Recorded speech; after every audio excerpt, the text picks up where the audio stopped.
All right. Hello, everyone, and welcome to Patriot Underground. Today is December 29th, 2025.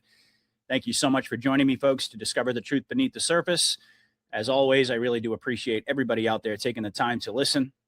And of course, it is a Monday. It just so happens to be the last Monday of 2025, which can only mean one thing: a discussion with my good friend Mike King from realnewsandhistory.com. Mike, how you doing tonight? I'm doing well, Patriot. I hope you had an enjoyable Christmas. Hello to everyone. Absolutely. I had a wonderful Christmas. Yeah. We were actually just talking about that a little bit before we got on the air here. And it's hard to believe. Here we are at the very end of 2025. It's been one heck of a year. And Mike and I intend to round it out by giving you guys, as per usual, a banger show that we have lined up for you. We're going to begin by discussing the progress on the Epstein files drama, referencing an article that Mike wrote just a few days back entitled "An Open Letter to Libtards About the Epstein Files." I got a good chuckle out of the title. I'm sure most of you folks have read the article. We're going to use that as sort of a jumping off point. And the overall angle we're going to be taking with this segment is to analyze how the drama being scripted by White Hat Productions is increasingly baiting the left into demanding information that they think is going to implement Trump, only to experience an epic rug pull, which all of us in the Q community, of course, have become so accustomed to. But this time, the end result is going to be dramatically different, as we're going to get into tonight. And during the course of the conversation, we're also going to reference a couple of great posts by Ripcord and The Skiff. These are two accounts on X that I highly recommend folks be following, that break down the latest quote-unquote discovery of a treasure trove of Epstein documents that just so happened to be found on Christmas Eve. So in addition to that, we're going to be connecting all this to the reemergence of the Anthony Weiner laptop, which has been in the news lately, pertaining to Chuck Grassley's key role in uncovering, through whistleblower testimony, the cover-up that was quarterbacked by Andrew McCabe, which ultimately prevented an investigation into the Clinton Foundation. And in the process, we're going to be revisiting a famous Q drop on the Southern District of New York that connects all of those dots. So that's going to be our first segment tonight. And then we are going to explore one of Mike's other recent Q York Times pieces entitled "Famous Jew Attacks Israel and Libs at the Same Time," which highlights an individual who just so happened to come up in our discussion last week, none other than Thomas Friedman. So Mike is going to analyze this as yet another example of the so-called paper of record being under complete control of the Q military operation, and examine the significance of this so-called thought leader of, as Mike calls it, libtardia, amplifying criticism of both the left and Israel to the target audience of the movie. And then finally, in our history segment tonight, Mike's going to present an addendum to his most recent book, Dig 'Em Up. We're going to be discussing the mysterious deaths of both Tsar Paul of Russia and Jesse Isidore Strauss. So hopefully this will be a wonderful show that you folks will enjoy. Please take a minute to hit that like button if you're watching on Rumble. And if you're watching on X, it is the heart button. And of course, later in the show, we're going to be taking a look at Mike's great website, realnewsandhistory.com, and giving folks some information about how they can find out more about purchasing Mike's books, his mission, etc. So with that said, Mike, let me go ahead and pull up this article that you wrote the other day, which I absolutely loved. And like I said, it is entitled "An Open Letter to Libtards." Was it? Yeah, an open letter to libtards on the release of the Epstein files. So, Mike, why don't we start here, use this as kind of a jumping off point, and we'll talk a little bit about the progress of the Epstein files. Well, what prompted this was the realization that our libtard friends, as we predicted and expected, have really fallen for this hard. And I don't mean by that just the Q left influencers who are, the ones promoting this illusion. Much of the left now is part of the operation. Yep. I'm talking standard, run-of-the-mill, rank-and-file libs who have fallen for it. And you can see their accounts on Twitter. And these are regular people. And it's clear that they're once again salivating at the prospect of taking down Donald Trump over the Epstein files, which is we know is absurd. on its face, and yet they truly do believe it, and that just confirms what we've been saying, but it also highlights the genius of the operation. I mean, this is something that many months ago or a year ago, I would never have foreseen that they'd be baited in like this. And they're essentially doing the heavy lifting of bringing the Epstein files to public knowledge slowly but surely. And they're being lured in, and it's even they're even getting in deeper and deeper now. Yep. Every day, there's something new that surfaces that appears to implicate Trump, and they just keep going at it and going at it. So it's going to be quite a boomerang effect when the shoe drops. Oh yeah. But it's amusing. So I thought I should write an open letter to them with all love and respect. But now these headlines are not part of the stupidity. This is, as we know, this is the Q York Times, and we're really going to confirm that when we get into the Friedman piece. But we've proven this 100 times over the course of the past year and a half that I've been doing your show. But you look at these headlines: pro-Trump influencers stay conspicuously quiet about the Epstein files. We're so worried about it, right? So yeah. Please, anything but the Epstein. Another New York Times headline: in Epstein, the Democrats find the weapon against Trump. WION News: Democrats claim Trump cover-up over Epstein doc. I mean, there's thousands of these if you want to pick them out. But this is the Q operation, though, feeding it. These aren't naive libtards at the New York Times. It's the Q York Times. But they're setting the trap. But you can tell just from surfing through various Twitter accounts that they have indeed bought it hook, line, and sinker. Yeah. Yep. And certainly the New York Times, when they reference pro-Trump influencers, they're not talking about people like us.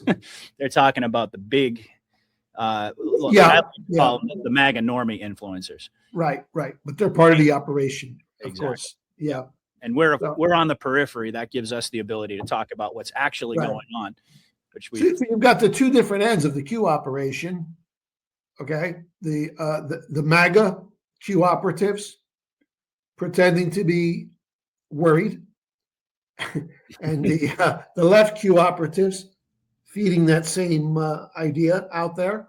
And this has the effect, reflexively, of getting the whole of Libtardia screaming for full disclosure. Okay, you asked for it. That's right. It's just beautiful. And, this is exactly what we foresaw when we, a month ago, as soon as they passed the Epstein Transparency Act, this is exactly what we foresaw. Right. And it's clicking.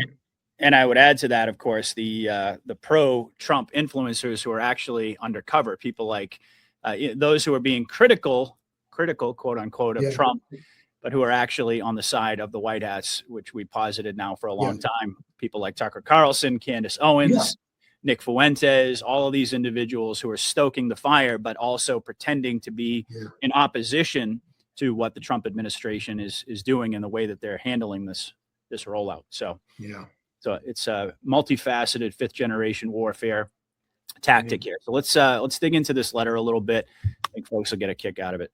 All right.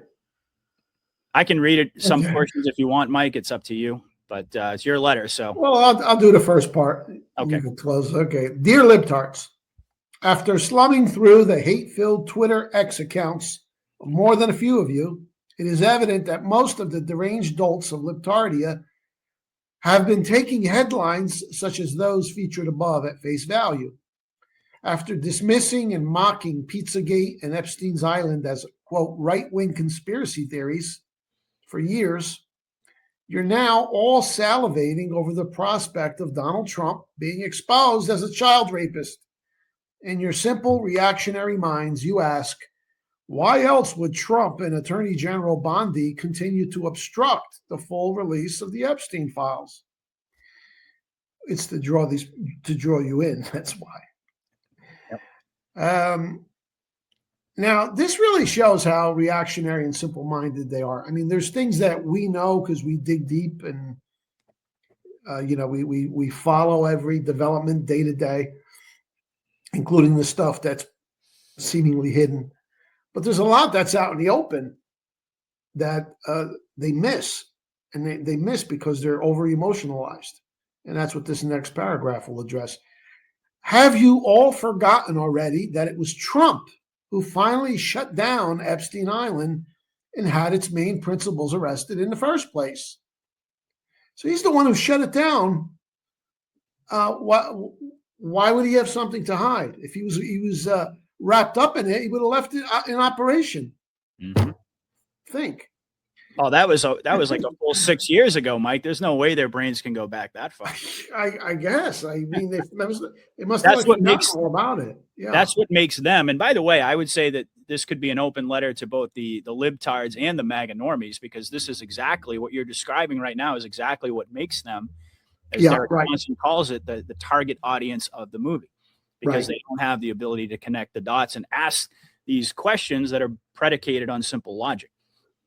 No, they don't. They don't. Which is why this degree of manipulation is necessary. It's why the war has to be waged like this. It's sad.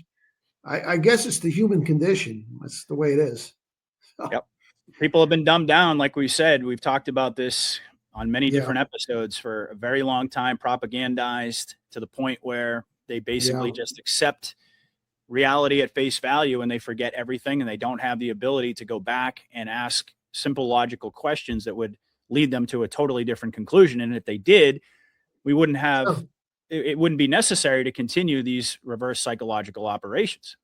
I mean, that's the entire I mean, they not only don't have the ability to figure out the answers to certain questions, they are seemingly unable to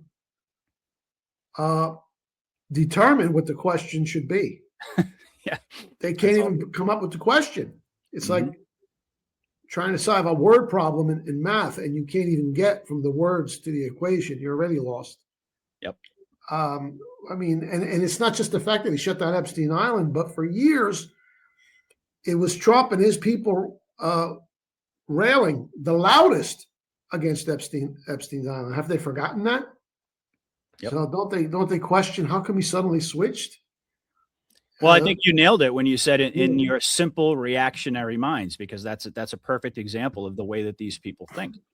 Yeah, I mean, it's just playing a game of Burr Rabbit. Yep. Child's game here, and they can't see it. They really can't see it. They will. I hate to break it to you, Libs, but Troll Master Trump deliberately enticed you all into thinking he's hiding something. This tactic insulates him from the charge that the Epstein files are his way of destroying his enemy liberal elites with false information. So what can anybody possibly say when this blows up in their faces? They can't say that he rigged it, because they truly believe that he's been dragged to this point against his will. And that's exactly in accordance with what Q told us a long time ago. Yep. That Trump, for optical reasons, has got to be removed from all this. Yep, completely insulated. That has multiple different meanings. Yep, that's right. It applies to him being protected, but also keeping his hands clean of this stuff, so nobody could say that it's political. Precisely. Okay. In actuality, as you all shall realize soon enough, the damning data contained in the files will, in due time and in drip fashion, thoroughly destroy the likes of Obama, Hillary, Oprah, Tom Hanks, and whole boatloads of your Marxist favorites from the interlocking worlds of politics, entertainment, media, and quackademia. You have been lured in and are about to be sucker punched in your stupid egg-smeared faces. And the best part is you asked for it. We know who's on that list. Q already gave us the list. Oh, sure, yeah. Even though it's an incomplete list, but we're aware of the big names on that list. You think they're not going to come out? Not too many right-wing people on that list. Nope. You know, and any Republicans on that list are of the globalist variety. Right. The ones who have basically already exited stage left. Yeah. At this point. Yep. And this is the type of rug pull that we're waiting for. 2025 in a lot of ways has been the year of the rug pull for all of us Anons, but the boomerang. Well, for us, it's been more of a delay tactic, seeming like a rug pull, but this is going to be an actual, a big shock for them. And it continues to draw them in. Yep. And still, because they don't read Truth Social, they're missing the part where Trump is already in bits and pieces starting to show his hand. Challenge, saying, it's going to be Democrats going down, not me. He's just kind of posted that just the other day. So you're already getting a hint of that. Yeah, we're going to pull that up in a minute. Yeah, for sure. Perhaps you missed what Christine Pelosi, the daughter of former House Speaker Nancy Pelosi, the late Nancy Pelosi, as far as I'm concerned, carelessly, or perhaps not so carelessly, posted on Twitter in 2019, on the very day that Jeffrey Epstein was arrested by Trump's FBI, which is under the jurisdiction of Jeff Sessions, DOJ. Remember Jeff Do Nothing Sessions? Yeah, this is what he did on his way out the door. But here's the post from Christine Pelosi. The Epstein case is horrific, and the young women deserve justice. It is quite likely that some of our favorites are implicated, but we must follow the facts and let the chips fall where they may, whether on Republicans or Democrats. So evidently, Christine Pelosi was really spooked when this came out, and maybe was already trying to distance herself from the people on that island. She's saying right there, our faves are going to be implicated. She probably thought it was imminent, which is why she spoke out too soon. We only know now in hindsight that the game involved taking them down, but not replaying it till many years later. Yeah, or possibly they could have had her under submission even back then. Or she was under submission. Yeah, that could be in 2019. But it could also be a case of, oh shit, all of our faves went there, even though we didn't go there. Let me begin the process of distancing myself from them. So she may have panicked and jumped the gun with that. We don't know. But understand this, Donald Trump will not be implicated. He's the one who ended this evil Mossad blackmail operation. Dumbasses. And there's some images there. There's Nancy, the real Nancy, the one who's there now and is retiring. You could tell she's wearing a mask. She's one of the mega evil ones who went down early. I am convinced of that. I place her in the same category as fake Joe Biden, fake Kamala, fake Hillary. Yep. And that's her daughter there, Christine, who made that very, very revealing post, probably in a moment of panic in 2019. And this is the reality now, if they're still alive. My hunch is that Hillary is not, and Obama is in a cell somewhere, and that he's going to be the first to go down. And I have reasons for believing that maybe I'll discuss with you next week. That's all I'm going to say. Okay. And here's Trump, the master troll. Okay. It's so obvious, at least to us, the game he's playing, but the disconnect between ourselves and MAGA normie as well as libtardia is just growing bigger and bigger. Sure is. But the good thing is I really believe now that those people in our world who are on the fence a little bit, they got to be seeing this by now. This is a total setup. Yep. Oh, absolutely. Absolutely. Yeah. And we've also made the point several times in the past, but it's worth reminding folks that the whole purpose of this operation was never to get the libtards and the MAGA normies to convert into Anons. That actually was counterproductive. That would have been counterproductive because the optics at that point wouldn't work. In other words, the Q team doesn't want the general public to be aware that there's a military operation going on, at least at this stage. I mean, we've debated in the past, on the other side of the storm, whether there's going to be some sort of a declassification of the fact that there was a military operation in order to really enhance the truth and reconciliation period and explain to folks what actually they've been witnessing over several years. But prior to that, they don't want that. You made the point several times that Q team knew that there were going to be a certain core of individuals, myself and you and others included, everybody watching this program tonight, who were going to be onto this, but that was ultimately where the way that they wanted to keep it for tactical reasons. So even though we bemoan the unbelievable lack of logic and reasoning in the reactionary minds of these people, the operation was never designed to convert them fully into anons, but rather to gradually begin that process of getting them to open up their minds and seed all of these different narratives. So when the booms actually happen, they will be mentally prepared, or at least as mentally prepared as possible, to be able to accept these realities. And then once everything comes out, it's going to be our job to basically walk all of the normies through this process, which is that's right. And I've always believed that the reason they cut off the Q posts is to kind of put a lid on it. It's like, okay, that's enough. Enough of you people know. Yep, exactly. If many people know, then it's no longer a secret military operation. That we've blown our cover. Exactly. So they intended it to be not classify. I mean, if the military slaps a classification of top secret on something, you won't know about it. Okay, people didn't know about 100,000 secret employees of the Manhattan Project until after they dropped the bombs. Exactly. Mm-hmm. All right, so believe me, they can cover stuff up. Mm-hmm. They wanted this to be an open conspiracy, much like the New World Order itself was an open conspiracy. Yeah, and they've also sprinkled in concealed. Yeah. They've also sprinkled in a significant amount of optics that would feed the black pilling narrative to discredit those of us who actually know what's going on in order to keep those numbers down. I think that's also something worth pointing out as well.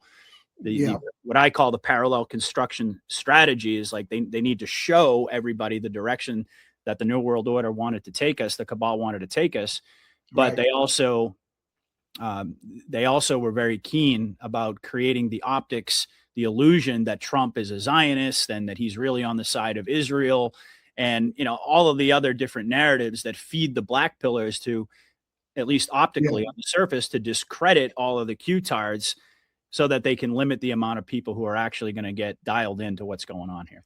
Yeah, that's right. Because even if enough people on the right, too many people on the right, come to understand this, at some point, the libs might figure it out. We don't want that, because then they start screaming, there's a military takeover. Exactly.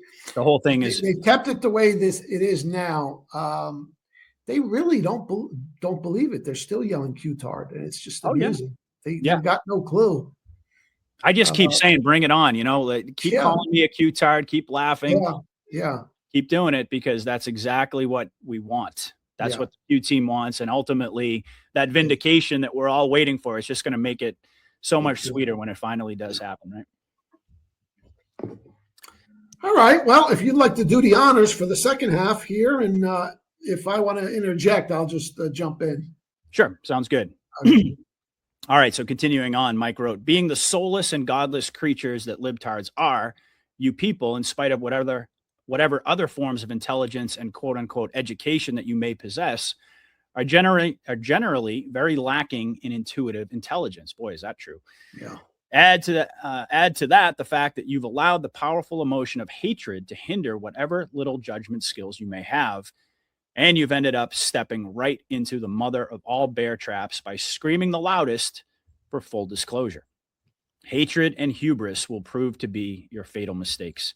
And the man who set that trap was the one you've ridiculed as dumb for so many years, which is precisely what Trump wanted you to think. That's pretty much exactly what we were just talking about. And I would remind you, if you recall, way back, and I think in 2016, Michael Moore, a guru of these commie libtards, was sounding the alarm. This man is a lot more clever and cunning than you think. Do you remember that video? Oh, sure. Yeah. Yeah. That's a classic mistake, is underestimating your adversary. Mm-hmm. So they really did buy into it. It's the art of war. His buffoon act at times. Yep. But if they had been thinking more, critically, strategically, maybe they would have figured out, he's playing us. We got to call him on that. Yep. And Trump has They played that just fell role. into every single one of his traps. Someone once made the analogy, I thought it was great, between a laser pointer and the way that Trump would play with the left and the media. Mm-hmm. The same way one would a laser pointer with a cat, just make them run across the street, And that really was their fatal downfall. They should have seen early on how clever and cunning this man was. And then beyond that, maybe had a little more faith in the Q operation. Although I think the big deep staters knew what was going on, of course. Mm-hmm. They know about the Q operation, but they were really caught between a rock and a hard place. Because initially the way they treated Q was to ignore it. And then as the movement grew and grew, it was to attack it. But that brought more eyes, and Q even boasted that once. Oh, that's bringing more eyes to this. So they really didn't know how to handle it. Do we ignore it? Do we attack it? Oh, they knew it was there. I'm not talking about General Libtardia, but your deep state players knew there was an operation going on. Mm-hmm. They really had no choice. They didn't know all of the tactics and what was coming. We didn't know what was coming. We couldn't keep up with it. They sure didn't. Yeah, so. No, they really had no choice. Like you said, they were between a rock and a hard place because they knew there was a military operation going on. Yeah, they didn't want to shine a massive spotlight on it for obvious reasons, but at the same time, they also had to come out against it and counter the narrative. And so they were really trapped right from the beginning. And as you said, the hatred and the hubris, that really has driven this entire process, because even now in late 2025, they all still think Trump is stupid. Yeah. Even though nothing has stuck to Teflon Don this entire time. Yeah. One would think at a certain point you'd start scratching your head and saying, wait a second, this guy is so stupid and the entire system is after him and he's guilty of all these crimes. What could possibly be protecting him? Of course, we know the answer to that. But their hubris, their excessive pride makes it so that they underestimated him initially, and they hate him so much that they really have nowhere else to go. Well, what are they going to do? Say, well, actually, Trump is a lot smarter than we thought. And they can't really say that. So it's beautiful the way that they were maneuvered into this position. So let me continue here. It says, what will you say when he is exonerated by the files which Democrats demanded be released? By the way, and this may be too advanced for you libtards, but these, quote, Democrats are actually under the control of the same secret military operation which recruited Trump to front for the Q operation. I know. Q-tard, so predictable. Keep thinking that way. Is basically what we just said. Recall when you smug know-nothings were oh so convinced time and time again that Trump was going down. Here is the partial list. The Mueller investigation, Stormy Daniels allegations, impeachment number 1, impeachment number 2, the raid on Michael Cohen's office, the raid on Trump's residence at Mar-a-Lago, raid on Rudy Giuliani's office, the raid on Roger Stone, civil cases 1, 2, 3, and 4, criminal cases 1 and 2. And yet, not only is Commander Trump still standing, but he and the Q operation behind him grows stronger and bolder with each passing week. You not see that the man is untouchable, as if protected by some higher undefined force? Already, he is transitioning from the, quote, bait to the, quote, switch by openly posting on Christmas Day, which we're going to talk about in a minute, about the Democrats who are about to be publicly exposed as friends of Epstein. Don't you libtards and black pill addicts get it yet? Like the kicker, Charlie Brown, about to be flipped on his ass by Lucy pulling the football away, you're all about to fall on your ass again. Only this time, there will be no getting back up, as nothing can stop what's coming, because crimes against children unite all of humanity. And then Mike ended it by saying, you all might want to get a copy of The Secret Plan to Save Humanity. You're going to need it. Trust the plan, libtard. And that goes for you black pill addicts too. So I love this. Absolutely amazing. So do you want to pipe in on any of the stuff I just read there? Yeah, well, this is what I mean by so many of his great escapes are in the public domain. How can you not see it? I guess memories are short. Yeah. So well, let's be honest, Mike. Even the folks who watch this show week after week, it's like after 8+ years, you need to be reminded of these things. You know, it's like part of the reason why folks tune in, because they're getting bombarded with all of this propaganda, all these psyops. The movie is just getting more and more intense. So even for people in our camp, it's important to revisit the foundation, as we do every single week. But for people who have no basis or no belief in the Q operation, I can only imagine what that must be like right now. But the world, the way that they must be interpreting everything that's happening in the world is just pure chaos. I would argue that we're the only ones who can really effectively make sense of it, not knowing the ultimate pathway they're going to take us down to get there, but we certainly know the framework of the operation. That's what separates us from everybody else. But yeah, these are just it's like a laundry list of things, like I was saying, Teflon Don. Yeah. Nothing sticks. So, all right. So all right, we got some images down there just to kind of take a stroll down memory lane. And this is always good, even for seasoned anons, because, when you put it all together in one place, I mean, things that transpire over a period of 7, 8, 9 years, they lose the effect. But when you put it all in one place cumulatively, and this really hammers home what we're saying here. Precisely, yeah. Let's just take a look at a few images here. Daily News, front page, Trump's worst nightmare. The presidency is under threat. Special counsel takes probe campaign. It was Trump who hired the ex-Marine Mueller. So nothing came of that. Mm-hmm. I shouldn't say nothing came of it. Tony Podesta was destroyed because of it. And God knows what other information was injected into the system. How do you legally inject Stormy? Evidence? There's Stormy Daniels. Get the name Stormy? This is an invented character. Don't know why that. And she appears on the scene just a few weeks after Trump said, you know what this is? Calm before the storm. What storm? You'll find out. And then enters Stormy Daniels. And this is huge. And this takes place in the Southern District of New York. And it was under the cover of the Stormy Daniels allegations, which were later rolled into the Mueller report or the Mueller investigation, that Michael Cohen's office was raided, and that's Trump trusted attorney. The split between them was also fake. Oh, God knows what type of evidence was injected into the system through that little maneuver. Mm-hmm. Trump impeached again, and nothing became of it. Can't get him. Yep. He's just lucky, didn't you know? Just lucky. Yeah. There's Michael Avenatti. He's a white hat. Oh, yeah. Total white hat. And Rachel Madcow. Every night after night for years. Oh, we got him now. We got him. This time we got him. We really got him. And she kept stringing these people along. And, finally people got sick of her because she gave him all this hope. She evidently did believe that he was going down, but no. But now here we are back again, and they have forgotten. See how short memories are?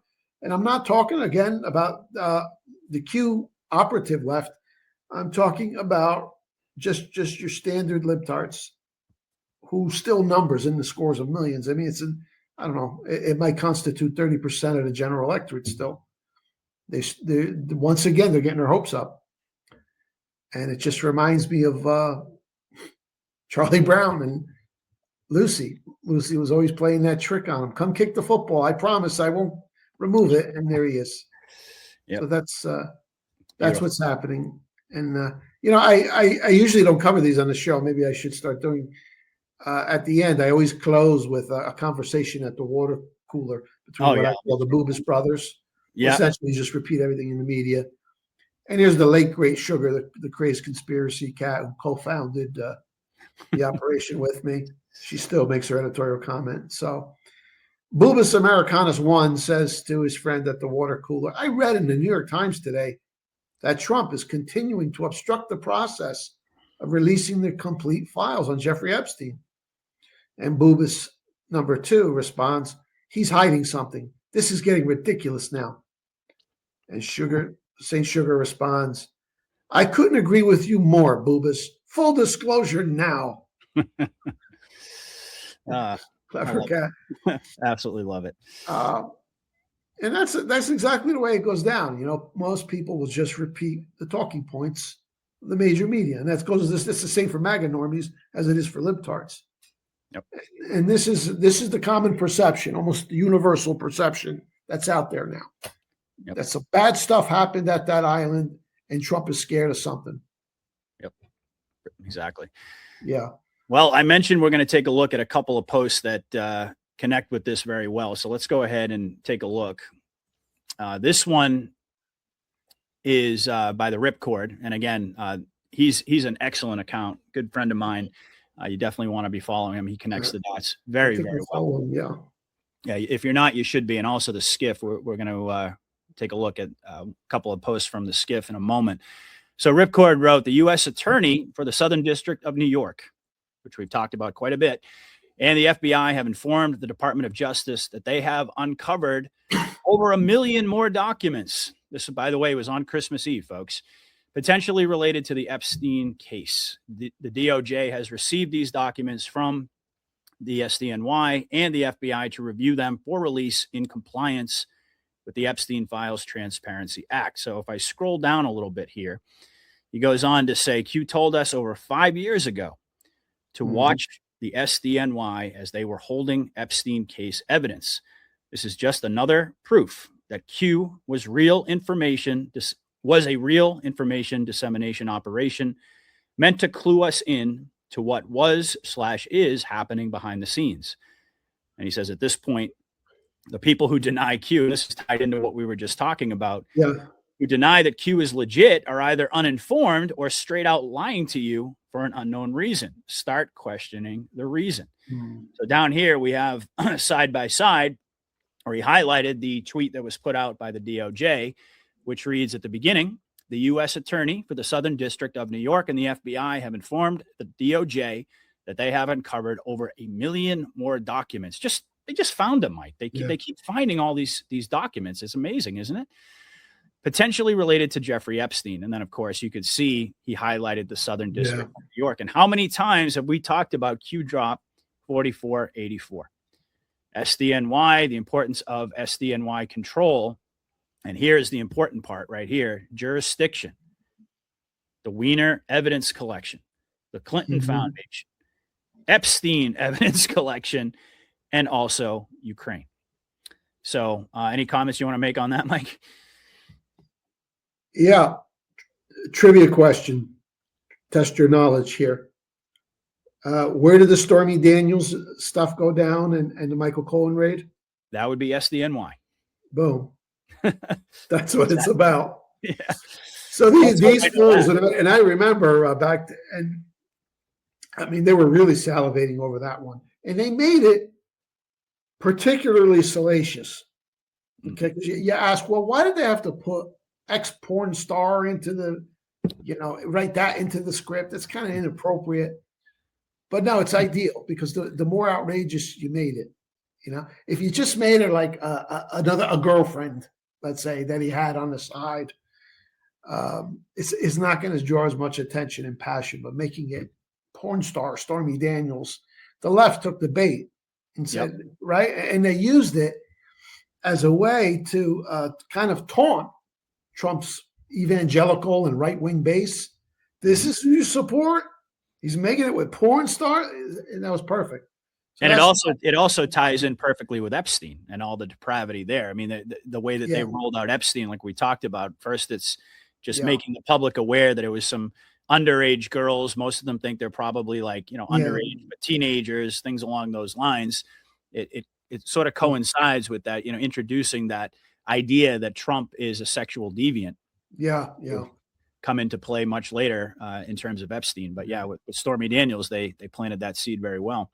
And Q told us in barely cryptic language that the raid on Michael Cohen's office, which was part of the whole Stormy Daniels controversy, was not what it seemed. Yep. Okay. So just imagine what they pulled out of there. That's what's being introduced now. You see? They laundered it. How do you introduce evidence legally? Well, there it is. And now we're seeing it. We've talked about this many times before. We always wondered, well, maybe some of it was used in Gitmo, and I'm sure it has. But now we're actually seeing this evidence released. This is the kind of stuff they pulled out of Cohen's office. Yep. Sure. Exactly. And also the other raids too. But that's what all of those raids and investigations and fake civil trial, all of it was about this. Because once the SDNY had this data in their hands, even though it's for a different case, doesn't matter. They have it now. That's right. And this is what's being released for the public to begin to sift through.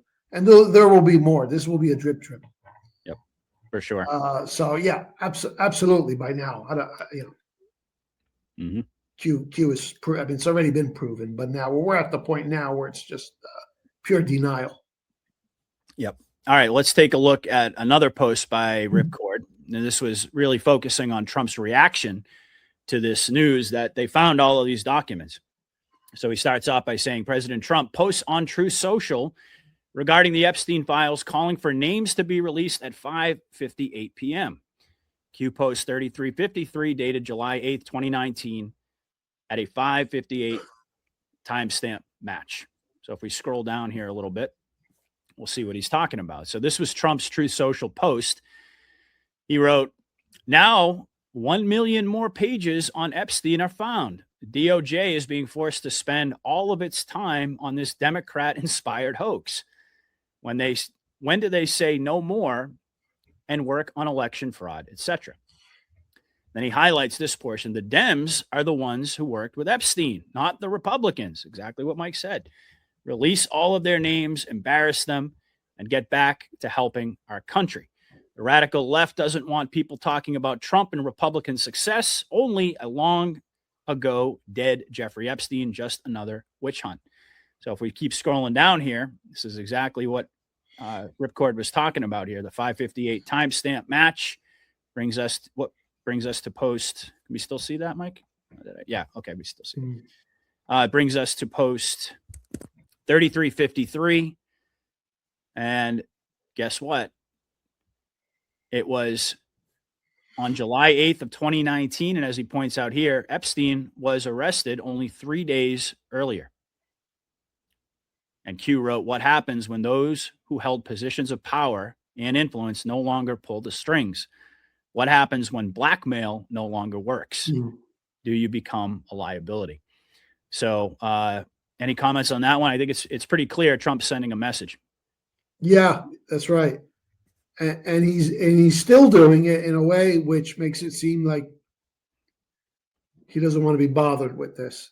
Yep. Which is important, because if he comes off as like obsessed with it, then you start questioning it. So they're just engineering this in such a way that when it all comes out, it's because the Democrats wanted it that way and it blew up in their faces. Mm-hmm. So that's the fine line he's walking here. Yep. And that matches one of the early Q posts where it said, essentially, it cannot appear that he has anything to do with this for reasons of optics. You know? And this post about the blackmail, that's very important. This is what happens when it no longer works. You become a liability. It flips around now. So those people who were being blackmailed, they become your soldiers. Yep. Okay? And they rat out their blackmailers. Mm-hmm. So the whole pyramid structure collapses, and it has a long time ago. Yeah. He's basically telling us how these people were put under submission. Yeah. Yeah. 3 days after Epstein was arrested. Because now they're the blackmailed ones. Yep. But they're being blackmailed by the White House. Exactly. So this is in the same way that Trump was the hunted and now he's the hunter. Yeah. I use for the you could say the blackmailers have become the blackmailed. Blackmailed. Yep. Exactly. It's all flipped around on them. Yeah. All right. So one other thing that I wanted to tie into this, and this is a rather lengthy post, but I think it's important because Anthony Weiner's laptop has been very much back in the public narrative space. We recall it was only really a month or so ago that he started to appear on a couple of different podcasts, and he started to surface again.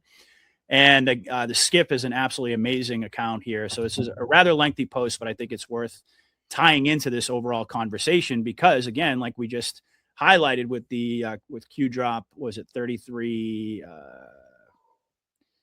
Not this one, not 3353, but the previous one about the SDNY talks specifically about the Weiner laptop. So let's go ahead and read this post. Anthony Weiner's laptop enters into a new investigation on the Clinton Foundation as Congress prepares to view its content for ties to the Clinton Foundation, which is also alleged to have ties to Jeffrey Epstein. The Justice Department's 4-year probe into the Clinton Foundation was marred by conflicts of interest and obstruction by senior FBI officials, including then Deputy Director Andrew McCabe, according to whistleblower allegations and records released Monday by Senator Chuck Grassley. Documents show McCabe's wife received over $675K in contributions from a PAC run by Clinton Foundation board member Terry McAuliffe in January 2016, just before the investigation began. McCabe recused himself in November 2016, but earlier directives, this is key, barred agents from subpoenaing records, conducting interviews, or sharing info related to the Clintons or Foundation, citing, quote, sensitivities from higher ups. Emails reveal that FBI leadership avoided any impression of investigating the Clintons. Prosecutors in the Southern District of New York were blocked from reviewing Anthony Weiner's laptop, seized in a separate Clinton email probe due to decisions by McCabe and executive assistant Michael Steinbach. Only the DC team had access. And it goes on to say, in Arkansas, prosecutors noted conflicts in FBI/DOJ leadership when trying to reopen the probe, recommending an inspector general review in 2019. DOJ IG Michael Horowitz was denied key files on these conflicts during his 2018 investigation. Grassley criticized partisan interference, contrasting it with the Trump probe, and urged restoring impartiality. He requested more records from AG Pam Bondi by today, December 29th, on the Weiner warrant, Foundation probe, and emails. The Weiner laptop is also alleged to be, I think that should say, connected to Jeffrey Epstein, which also relates to an upcoming subpoena the Clintons are scheduled to testify about in January of 2026. The Clinton Foundation and McCabe did not respond to any comments. And this was the New York Post article that he referenced here. So very, very important to connect those dots between the Weiner laptop, the Clinton Foundation, Epstein, and also I would add to that Ukraine, but that would take us in an entirely different direction in terms of the conversation. So Mike, your thoughts on this? Well, again, this corresponds precisely with the earliest Q posts. This is what we were foretold. It's pretty wild when you think about it. In 2017, early on, Q told us that this was where it's all going to culminate. What's going to bring it all down? Epstein, the Weiner laptop. Yep. And here we are again, front and center, dripping. Yep. But this is back because this is the one where has all the nasty stuff on Hillary. Now you get to Hillary and child sex trafficking and probably the frazzle drip. I don't know if they'll go public with that. Yep. Yeah. Of course, these characters are all dead. This is all the replay, but it's showing us where it's where it's going. Yep. Exactly. And there's another post down here I'll read in closing by the Skip as well, connected to this previous one. The Weiner laptop, the NYPD, and the Clinton connection. Did NYPD Police Chief Stephen Silks and other NYPD officers make copies of the Weiner laptop hard drive? The NYPD demanded that Comey and the FBI start timely indictments of elite government officials after finding a trove of incriminating emails and videos, including pay to play through the Clinton Foundation, money laundering, child exploitation, sex crimes with minors, perjury, obstruction of justice, and many other felony crimes. The NYPD said that they would send the Weiner and Clinton contents to WikiLeaks and hold a press conference if they didn't. They then handed over the Weiner laptop to the FBI, and it was never seen or heard of again. And he goes on to question, is this why over 9 NYPD cops, this is in reference to Frazzle Drip, of course, we've heard this story, including Chief Silks, all coincidentally passed away with self-inflicted gunshots to the head over a very short period of time. No wonder the government would fall if the Weiner laptop was ever exposed. So there's that connection there to some of the stuff that we were also talking about as well. And of course, Comey gets referenced in this, and we've discussed Comey many times. as being a white hat operative. And it's going to be interesting to see how they play that out, because we know that his indictment was essentially dismissed. They have a timeline that they have to refile the charges and so forth. But any other comments you want to make on that front as far as the laptop, the NYPD, anything along those lines? No, it's good to hear. It's just like I said, this is exactly what was told to us in the beginning. Yeah, these were the explosive things to start coming out, and now here they are, back in the news, and the pressure for the Epstein file continues. So I think what this all indicates is this time we really are approaching the end game. Yep. And maybe that the 250th anniversary of the Republic that's coming up is some kind of target date to have everything wrapped up by then, and we're in celebration mode. We're all praying for that. Right? We are all praying for that. Yeah. No, I agree. I absolutely, I think it would be perfect scripting. Let's just put it that way. We've referenced the arc that was on Trump's desk, sort of perhaps a little foreshadowing about the fact that we hope, I shouldn't say the fact, but the possibility that they could be wrapping this up. But the 250th anniversary of the Republic, 2026 seems like a perfect time. And with all this rapid acceleration, I mean, the timing is absolutely perfect. I mean, the Clintons are back in the spotlight. The Wiener laptop is back in the spotlight. The Epstein is on the front burner. All of this stuff seems to be coming to a boil. Yeah, they keep these people in front of us. I mean, Huma and Soros Jr. got married a few months ago. Remember that one? Yep. Yeah. They make it so nobody can forget these. All fake. Yeah, and they keep keeping these people in front of us. Yep. So what I do believe is that once the dam breaks, everything is going to come very quickly. Yep. Absolutely. You know, and it's like we're almost there. We're almost at the flood. I have to believe that. I really do. Yeah. And like we've said so many times over the past several weeks, the consensus that the reverse psychological operations conducted by White Hat Productions has essentially been achieved. We've got 90% of people in some polls saying that they're basically demanding that this information be released. Right. And all of it seems to be coming to a boil at the same time. So fantastic. Right. We're at a point now that nothing could be linked to any type of Trump trick or vendetta. Right. Okay. And that was critical to structure it that way. We're definitely there now. So, and that's something we couldn't have foreseen now that here we are at the end of 2025. And you referenced this a bit earlier. We never could have foreseen this tactic playing out if we went back to January. You know, the idea was, the floodgates are going to open up. Trump is signaling he's going to release all this information. Yeah. And we don't have to review everything. It would have seemed like he was chomping at the bit these last 4 years to get in there and really stick it to people. Yep, you betcha.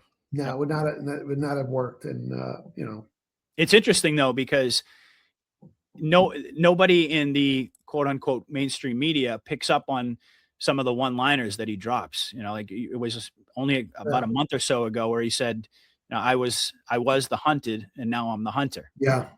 And so it's like he makes these comments and he indicates exactly the truth behind everything that we've been saying now for years, but it doesn't get any attention. It doesn't get picked up. Just like nobody asked him back in 2017, to really elaborate on what he meant by the storm. It was just, you'll find out. And then the story just kind of went away.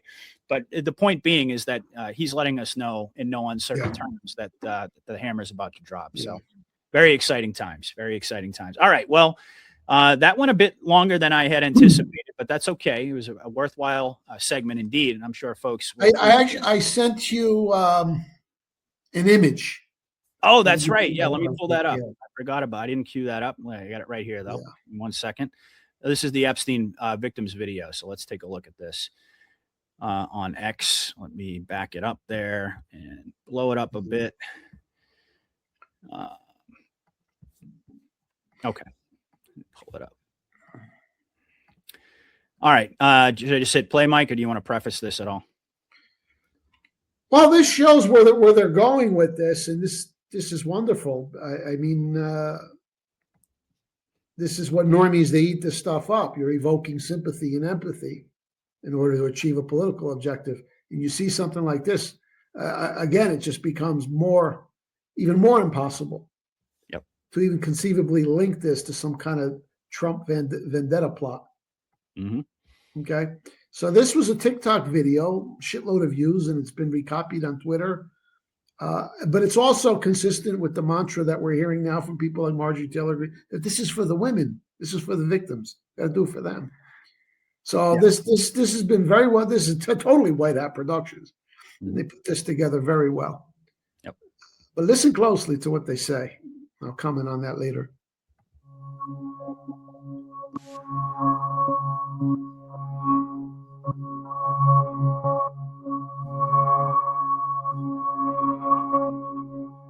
I suffered so much pain. So much pain. So much pain.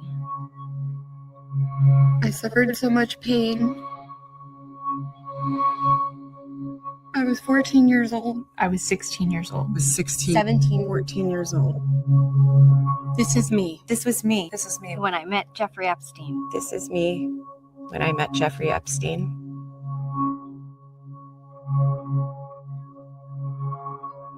There are about 1,000 of us.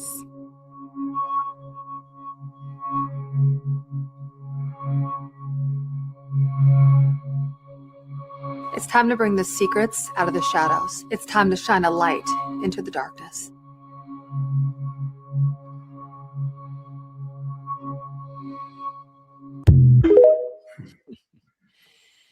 A 1,000 of us. Yep. Okay. So who are the clients? Yeah. Yep. And it just so happened, it looked like it was 1 minute and 6 seconds. I wonder if the full version was 1 minute and 7 seconds. That'd be absolutely perfect. But yeah, no, it's this is, to me, this is just yet another example of a principle we've discussed so often, which is meeting the normies where they're at. This is the type of propaganda video, if you will. Not, I mean, it's being done for a good reason, but this is exactly the type of pulling at the heartstrings tactic that actually draws in. And this is actually an important distinction, because in your open letter to the libtards, and you pointed out that they completely lack the ability to think logically, they're just reactionary. Right. It's all based upon emotion. Yeah. And when you watch this video, I mean, even the two of us knowing what we know, and you see these women and you see the pain on their faces, it evokes that emotion. And that's exactly what they're going for, to draw people in on an emotional level. And that's really what this is all about. Creating all of this chaos, all of this confusion, building this anger and this frustration, because that is the emotional driver, but that makes these people tick. Yeah. So it's brilliant to see how they put that together. So. And there's also an image I sent you. Oh, there's an image too? I think so. In addition to the video. Oh, yeah.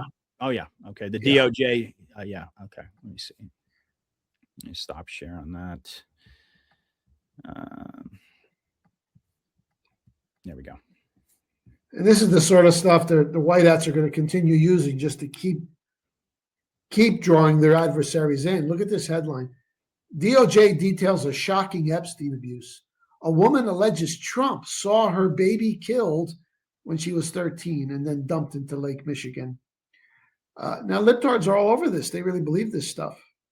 Yep. And again, this is fine. So this was just over the weekend. So it just shows that they're continuing to reel them in. Yep. With these sort of outlandish claims. So between stuff like this and those videos, again, it's just going to be absolutely impossible to spin this. Mm-hmm. All that stuff about Trump had to be in there for exactly that reason. Even that fake rape story that was put up. Was it the Jerry Springer show producer or something was behind that fake Trump? And they keep showing that video of Trump with Epstein with the girls. There's all White Hats. They're just drawing them in. They're not going to be able to walk out of that trap when this is sprung. So they're already inside the door. Now it's just a question of slamming it behind them. So we're waiting for that. But excellent, Mike. Brilliant work as per usual. So now that we're an hour deep into the show, let's go ahead and pull up our slides, because we got a couple other segments to go through here. So I'm going to just keep the ball rolling. so the show doesn't end up being 3 hours here.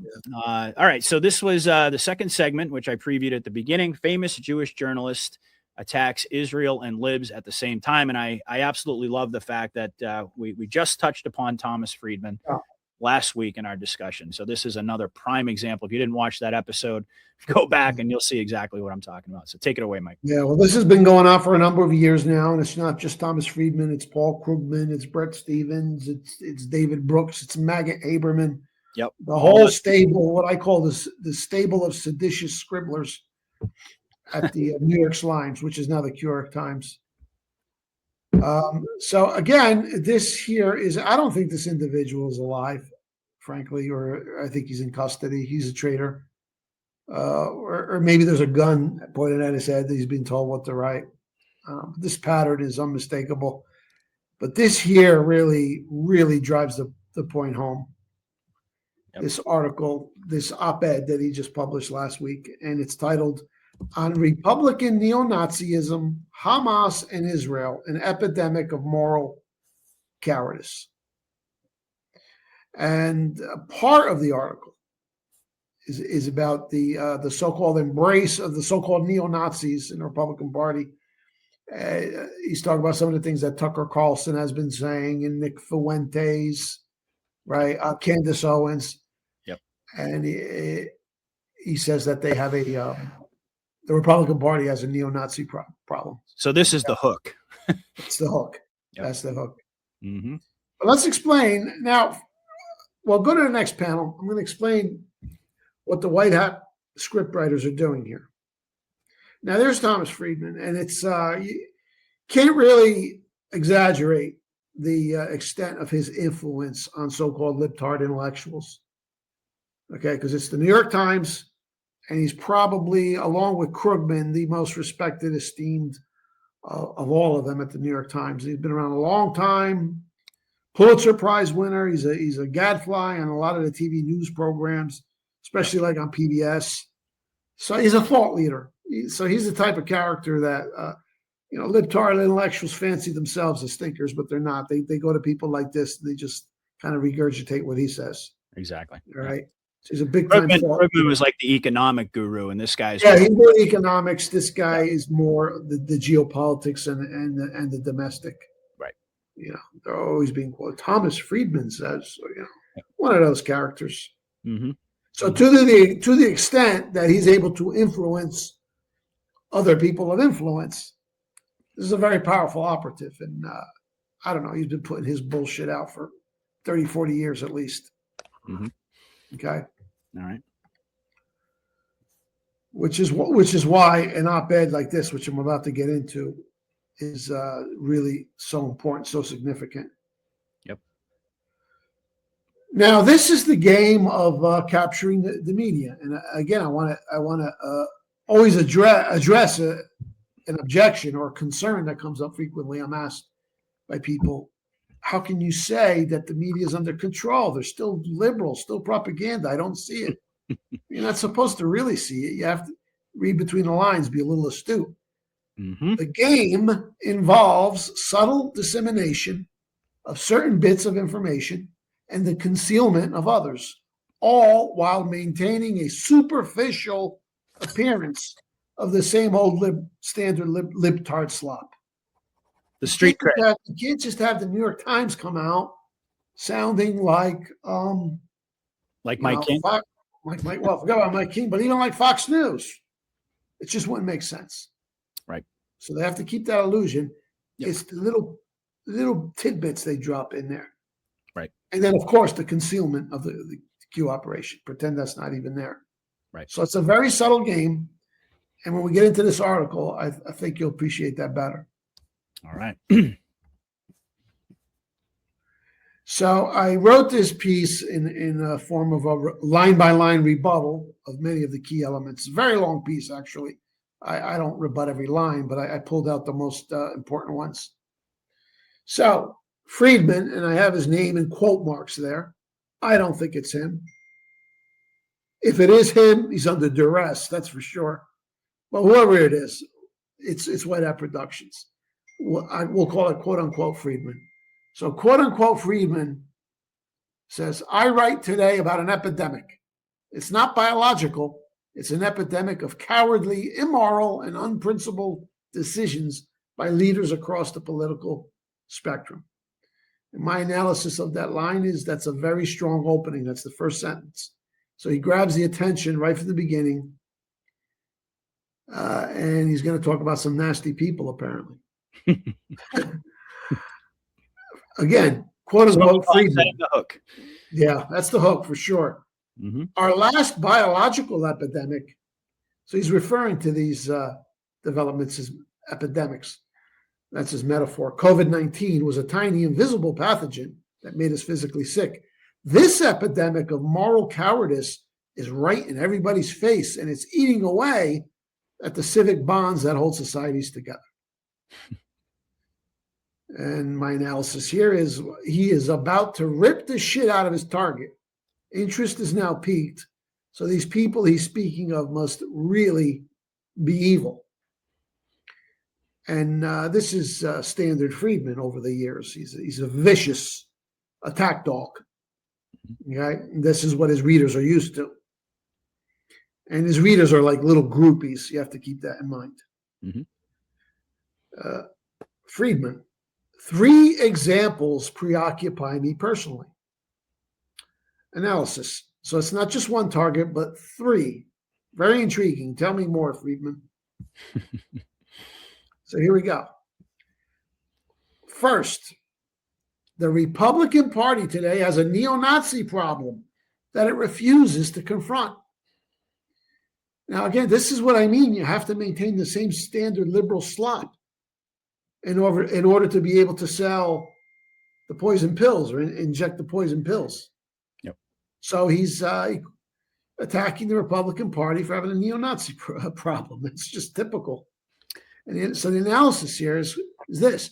What Friedman is doing here is twofold. Or I should say what the White Hat scriptwriters are doing here is twofold.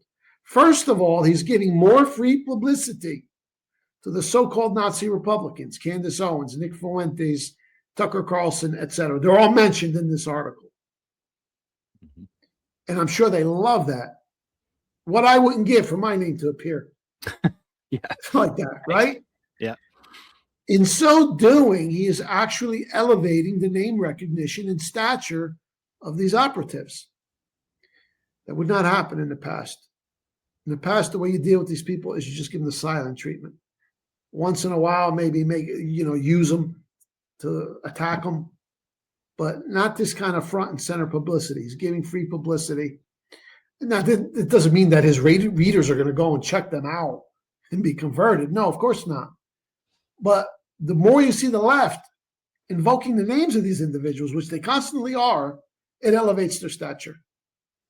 Yep. And I would argue that some of the readers might actually, just to see how nasty these Nazi Republicans really are. And who knows, maybe they'll stumble across something that will trigger a thought. No, that'll happen with a small minority for sure. That's how it happens a lot of times. So let me check these people out. Yep. And then you see someone like a Tucker Carlson or Candace Owens, Yeah. But in any event, there's the old adage, there's no such thing as bad publicity. So Thank you for the free publicity for these Q operative truthers. Now, secondly, because the left-center normies who read Friedman really, really hate and fear the Nazis, then the next 2 groups that he's about to attack must also really, really, really be evil. So this is where the black pill comes in. So this is where the sucker punch comes. Mm-hmm. 3 groups, they're so evil, one as bad as the other. First one is the Nazis. All right, that's the setup. Secondly, Friedman, the progressive left today has a pro-Hamas problem that it refuses to confront. So he just equated the progressive left with the Nazis. That doesn't matter what he says about the Nazis because his audience already hates them. Yep. So the analysis is this, boom, lib legend Friedman just dropped the bomb on the progressive left for supporting Hamas. That's a major black pill for progressive Jewish voters and donors. Now, they won't exactly flock to the banners of Trump's GOP now, but the progressive left's embrace of Hamas, quote unquote, anti-Semitism, has opened and continues to exacerbate a serious schism within the D Party. That's by design of the Q operation and its agents embedded within the ranks of Libtardia. Divide and conquer. Who's group 3? So we've talked about this on your show many times. These left-wing mobs out there who are condemning Israel and flirting with anti-Semitism and pro-Hamas. That's all Q operatives. Those are Q operatives running that. Mm-hmm. The rank and file who join in later on, they don't know what's going on. So this is a very big schism that's happened on the left, and it's total divide and conquer. Yeah, all by design. Yeah, all by design. So there we have it. All right, so we've got the second group. So who is group number 3? Group number 3, Friedman. And the Jewish people in Israel have a radical Jewish settler problem that they refuse to confront. Boom. Now he just shit on the radical Jewish settlers. That's BBC and Yahoo's crowd. As being, oh, by the way, Friedman has been absolutely vicious in his frequent attacks on Satan Yahoo. Yep. That adds more context to that. As being problematic for, quote, the Jewish people and the shitty little state. This blast coming from a highly respected Jewish journalist feeds another engineered schism, and this is among the Jews themselves. Yep. So he's equating the Likud and the libtards with the Nazis. Let that sink in. Yeah, or better yet, let that sink in on all of his readers. Yeah, yeah. And well, I would love to say that this is unprecedented is an understatement. Because let me tell you, in years past, you could make like a little cosmetic critique of Israel just to maintain an illusion of objectivity. You can't say shit like this. Are you kidding me? The AIPAC would come down on you. Your Jewish advertisers would pull their funding from the New York Times. Doesn't matter that it's Jewish owned. I know that for a fact. I spoke with a publisher once about this many years ago of a left-wing newspaper. A car dealer threatened to pull all his ads because he didn't like something they said about Israel's reaction to a Palestinian situation. It was like 25 years ago. Okay. Mm-hmm. And now you can equate the Jewish settlers and Bibi's crowd with the Nazis. No. Well, this is truly incredible. So let me just say if I'm getting this correctly. So he starts off by pointing out what his audience believes is the obvious, that the Republican Party has this neo-Nazi problem. Yeah. He throws out the really inflammatory names, Nick Fuentes, and Candace Owens, but I think Fuentes is probably the most inflammatory of that list, and indeed Tucker Carlson as well. So he labels them as being Nazis. But then he goes on to say that basically everybody on the left, on both sides, whether you're supporting Hamas or whether you're pro-Israel and pro-Zionist, you're basically in the same category as the Nazis. That's right. He makes an equivalence. He doesn't say, no, well, I'm not saying they're as bad as the Nazis. No, he puts them all together. Yeah. That is incredible. Oh, my God. It gets better. But you look at these two images here. That's Q and Q. These left-wing mobs waving Palestinian flags, flirting with anti-Semitism, condemning Israel. It's absolutely Q orchestrated. All right, and I'm not talking about all the attendees. The attendees mean nothing. There's no such thing as spontaneous mobs. It's who's organizing it, who's funding it. Yeah. Who are the agent provocateurs? These are Q ops. That's your 60,000 man secret army. Boom. Yep. And this character here, Bibi, that's not him, but he's serving right now as the perfect straw man. Yep. And everybody hates him, and Friedman hates him. The Times itself has been dumping on him relentlessly ever since 10/7, 23. 10 and 7 is 17. Yep. So that's how you read these articles in the New York Times. Nothing is what it seems. But if you don't have that depth of understanding of the operation, you might just blow through an article like this and say, oh, it's still liberal. They're talking about Nazis now. They're giving free publicity to the so-called neo-Nazis, and then they're condemning the progressive left and the Israeli extreme Zionists. Unbelievable. So what's going through the minds of the readers of this article? That's what I'd love to know. It's total black pill, divide and conquer. Like I said, they're not going to become Republicans, but you know what?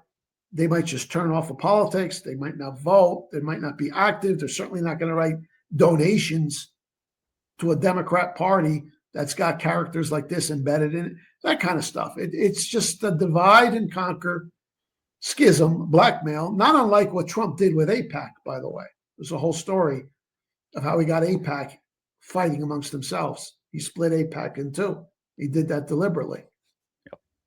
Okay. I mean, it's basically, if you're one of the readers of the New York Times, of Thomas Friedman, and you get to the end of this article, whether or not they're actually thinking this or not is debatable, but you have to come to the conclusion that he's essentially saying that no matter what side of the left you're on, you're no better than these so-called Nazis on the right. Yeah. So where do they have to go, Mike? That's the thing. I mean, so this is bad. This is very bad for Israel's image. I mean, Israel's already been taken out, but unbelievable. Yeah, they really do have no place to go. Really? I mean, yeah. But the best is yet to come. He continues, Friedman. While this may seem like an odd grouping, its elements have more in common than you might think. So there it is again. These progressives and these Zionists are just as bad as the Nazis. An analysis here is what he is saying here is that progressives and Zionist expansionists are the new Nazis. Wow, this is brutal. This attack article is a twofer. Friedman, Jewish supremacist settlers. And I stop right there. Whoa, oy vey. Did Friedman just use the term Jewish supremacist? It was David Duke who most popularized that term by publishing a book in 2003, which was later banned by Amazon, which was actually titled Jewish Supremacism, My Awakening to the Jewish Question. Does anyone seriously still care to challenge me on the New York Times being the Q York Times now? Wow. Tom Friedman used the term like Jewish supremacist. Has that ever even appeared in the New York Times before? Never. No, that's, you don't say such things. That was David Duke's famous slogan. He says the Jewish supremacist. He said, I'm not against Jewish people. It's the Jewish supremacist. And that was the title of his book. And Friedman is dropping that. No way would the real Tom Friedman ever use such a term. I think we can all agree on that. I mean, that's not even debatable. No, it's too explosive. And why isn't where's AIPAC? Where's the AD? They're all gone. They'll be tearing that building apart by now. Yep. Friedman continues, and those in the Israeli government who support them use Hamas's savagery as a moral permission slip for their own lawless marauding against the Palestinians. Lawless marauding against Palestinians. Oy vey. Where's the ADL when you need them? Well, answer, it's the QDL now.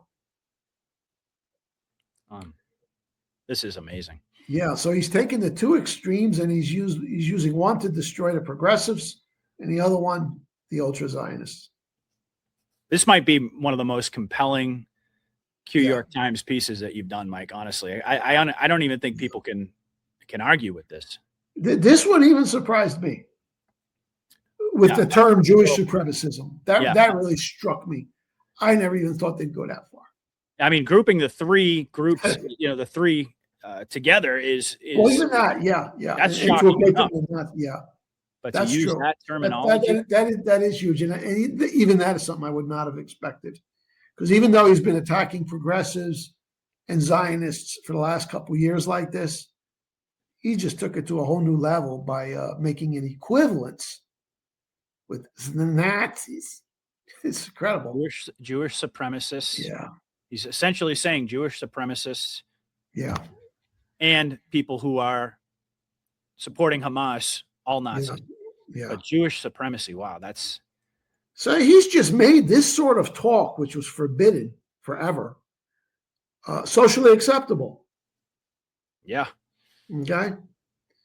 Mm-hmm. And then you add to this what the so-called counterparts on the other end of the Q spectrum are doing, which is breaking down the barriers, the restrictions of what is considered proper speech. Mm-hmm. Okay. So it works hand in hand.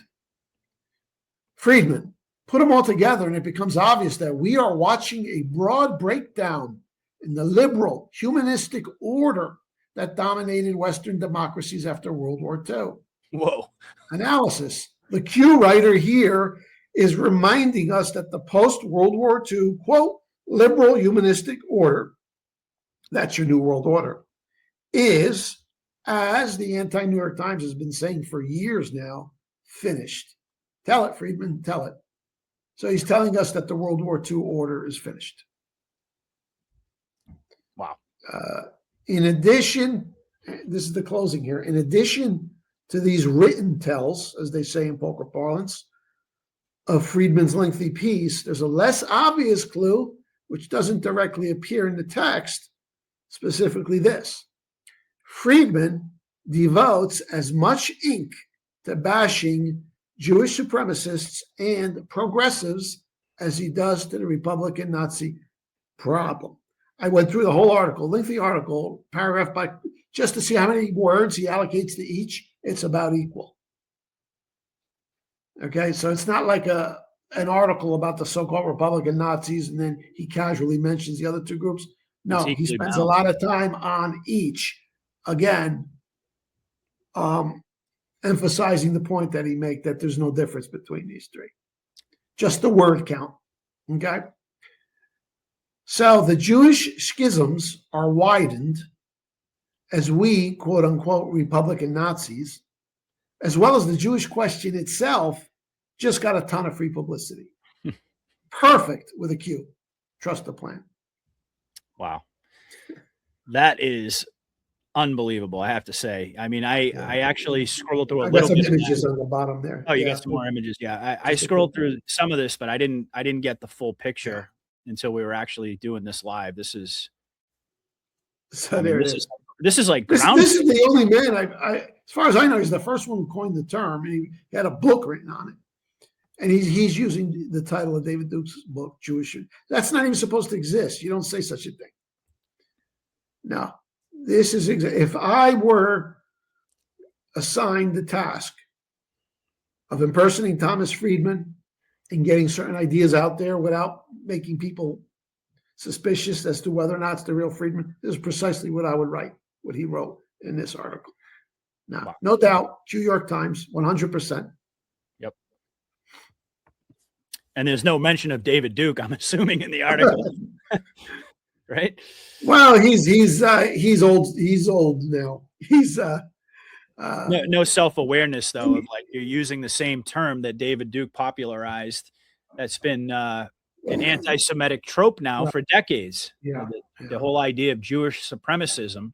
You even uttered that term. That's instantly anti-Semitic to the to the millionth degree. So this is. But now you could say no. Thomas Friedman talks about it.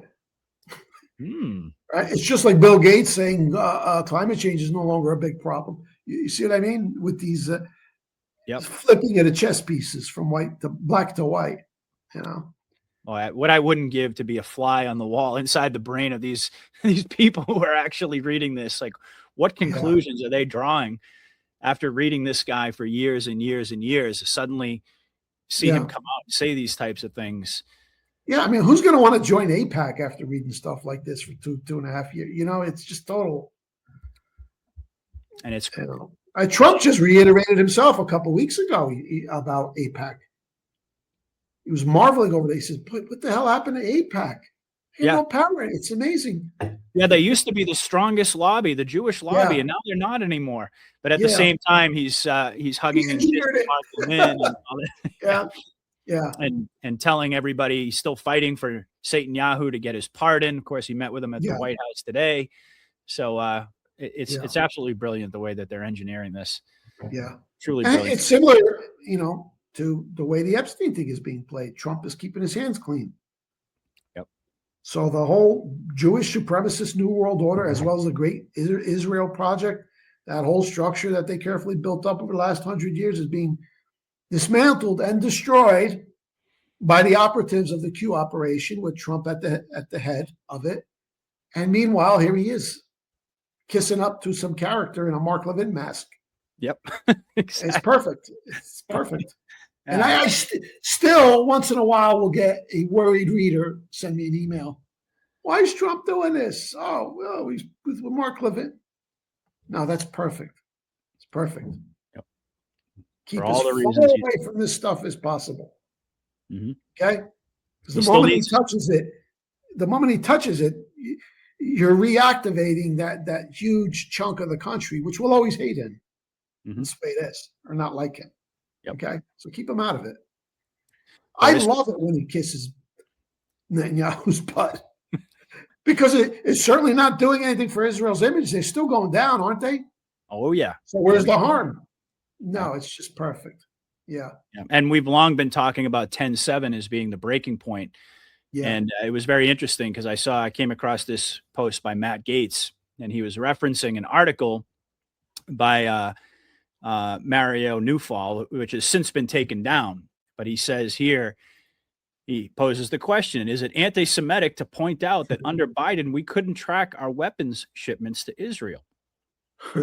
Isn't that interesting? And then you can see my caption up there. And I said, weapons used on 10/7, perhaps. Yeah. Wouldn't it be absolutely brilliant if somehow it comes out that these, that under fake Biden, all of these weapons went missing, and so happened to be the very same weapons that were used to carry out this atrocity on 10/7. I mean, it's speculative. You don't really know, but the fact that that's starting to get a little bit of traction there, that these weapons shipments that were sent during that time period are not traceable and not trackable, makes me scratch my head and wonder, are we getting closer and closer to 10/7 revelations that are going to blow that door wide open? So, well, brilliant piece, Mike, as per usual. Let's go ahead and take a brief interlude, as we do every week here, and pull up Mike's website, realnewsandhistory.com. And we do this especially for those who are new, because I continue to get new followers, as does Mike, by the way. We're going to take a look at his Rumble page, which is continuing to grow. But indeed, we have to keep in mind that there are certainly members of the audience who are new to Mike King, and after hearing his analysis, naturally want to find out more about his work. And so we pause every week to give him the opportunity to talk about his website, his Rumble page, and his general operation, what he offers that, quite frankly, nobody else in the movement is doing, which is connecting the real history to current events, as we've been doing tonight and demonstrating here. So with that, Mike, let me pull up the website and pass it over to you. Tell folks about your mission. Okay, realnewsandhistory.com. Please visit and bookmark, join my mailing list, etc. Fake history is the fake news that is passed into the rearview mirror. And what I do almost with all my articles and books and booklets and even my podcast video, you'll see this constant theme of the weaving together of history, sometimes going back even a couple hundred years, as we're going to see in one of my following pieces that we're going to talk about, with the contemporary times. And you realize this is all one running story of this New World Order cabal. So if you've never liked history before, believe me, you read my stuff, it's riveting. It's interesting and fascinating, but it's especially compelling because you're going to see the direct linkage, the unbroken chain of events from centuries ago to today. So that's what I do. This site is very user-friendly. So have a look, tons of free articles and stuff. And you definitely want to attend Mike King University. Tuition is only $29, and you'll get my PDF books. All of my books are available either as PDF or in physical format. Most economical is to get all the books in PDF format. You'll get stuff like this. Crash Course NWO, 250 years of the globalist conspiracy in just 1 hour. Large print, lots of pictures. You really come up the learning curve quickly. The Secret Plan to Save Humanity. If you don't have this, you really should get it. and get a couple for normies in your life, or MAGA normies who are beginning to ask questions. My Amazon page is Mike S. King. If you want the books in physical format, you'll find most of them at my Amazon page. Okay, that's Mike S. King. But these three go together very well. If you want to come up the learning curve yourself, or if you have people in your life, you need to be influencing others. The hook is Crash Course 9/11 Inside Job. That one is so easy to destroy the official story and convince people that there is a dark, sinister force behind that. From there, you graduate to Crash Course NWO, and then the happy ending is The Secret Plan to Save Humanity. These are just $14 each. You can get them all at Amazon. Or if you prefer the PDF package, you get all 34 for just $29. Okay? A lot of people have asked, this question keeps coming up, I couldn't find The Bad War on Amazon. Well, you're not going to find it. I was banned from Amazon. They're not going to allow this on Amazon. Too hot to handle. Even though Amazon has loosened up, they don't like World War II truth or a debunking of the Holocaust, hoax either. But you can get these two books in the physical format at my website with realnewsandhistory.com. You'll see on the menu where it says WW2. Okay. And you can get them there. It's also part of the PDF package. And World War II really is the foundational mythology which defines the modern world. If you really want to understand how we got to where we are now, you've got to understand World War II. And I spend a lot of time in that book talking about World War I, because I like to describe the two wars as World War Part I and World War Part II. It's really the same war with an intermission in between. Is engineered by the cabal for the purpose of destroying the old world and bringing about what did Tom Friedman just say? Post-World War II liberal secular order. He literally said that the new literally said that. I mean, that whoever wrote that might be reading my stuff. I keep saying that. It came out of World War II, this whole New World Order. We certainly know the New World Order was not a conservative-based plan. Yeah. That's obvious on its face, but he literally told his readers that essentially everything that you've bought into and believed in is dead now. And you're a Nazi if you adhering to it. Yeah. Yep. So that's it. That's the website, and that's the Amazon page. And of course, I've got the Rumble channel now, which just went over 23,000 followers. If you're not following me on Rumble, please do so. Do me a favor, will you? Real simple. If you're not a member of Rumble, you join real quick, join for free.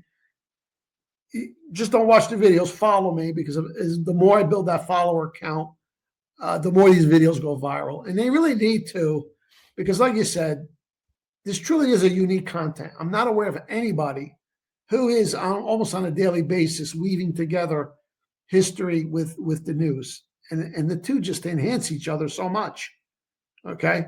Well, I don't really think you have any peers as far as that goes in terms of, I mean, just the real news, just the real history that you put out. I mean, I'm not aware of anybody else who's doing even that portion, let alone connecting it to the Q operation and everything that's happening currently.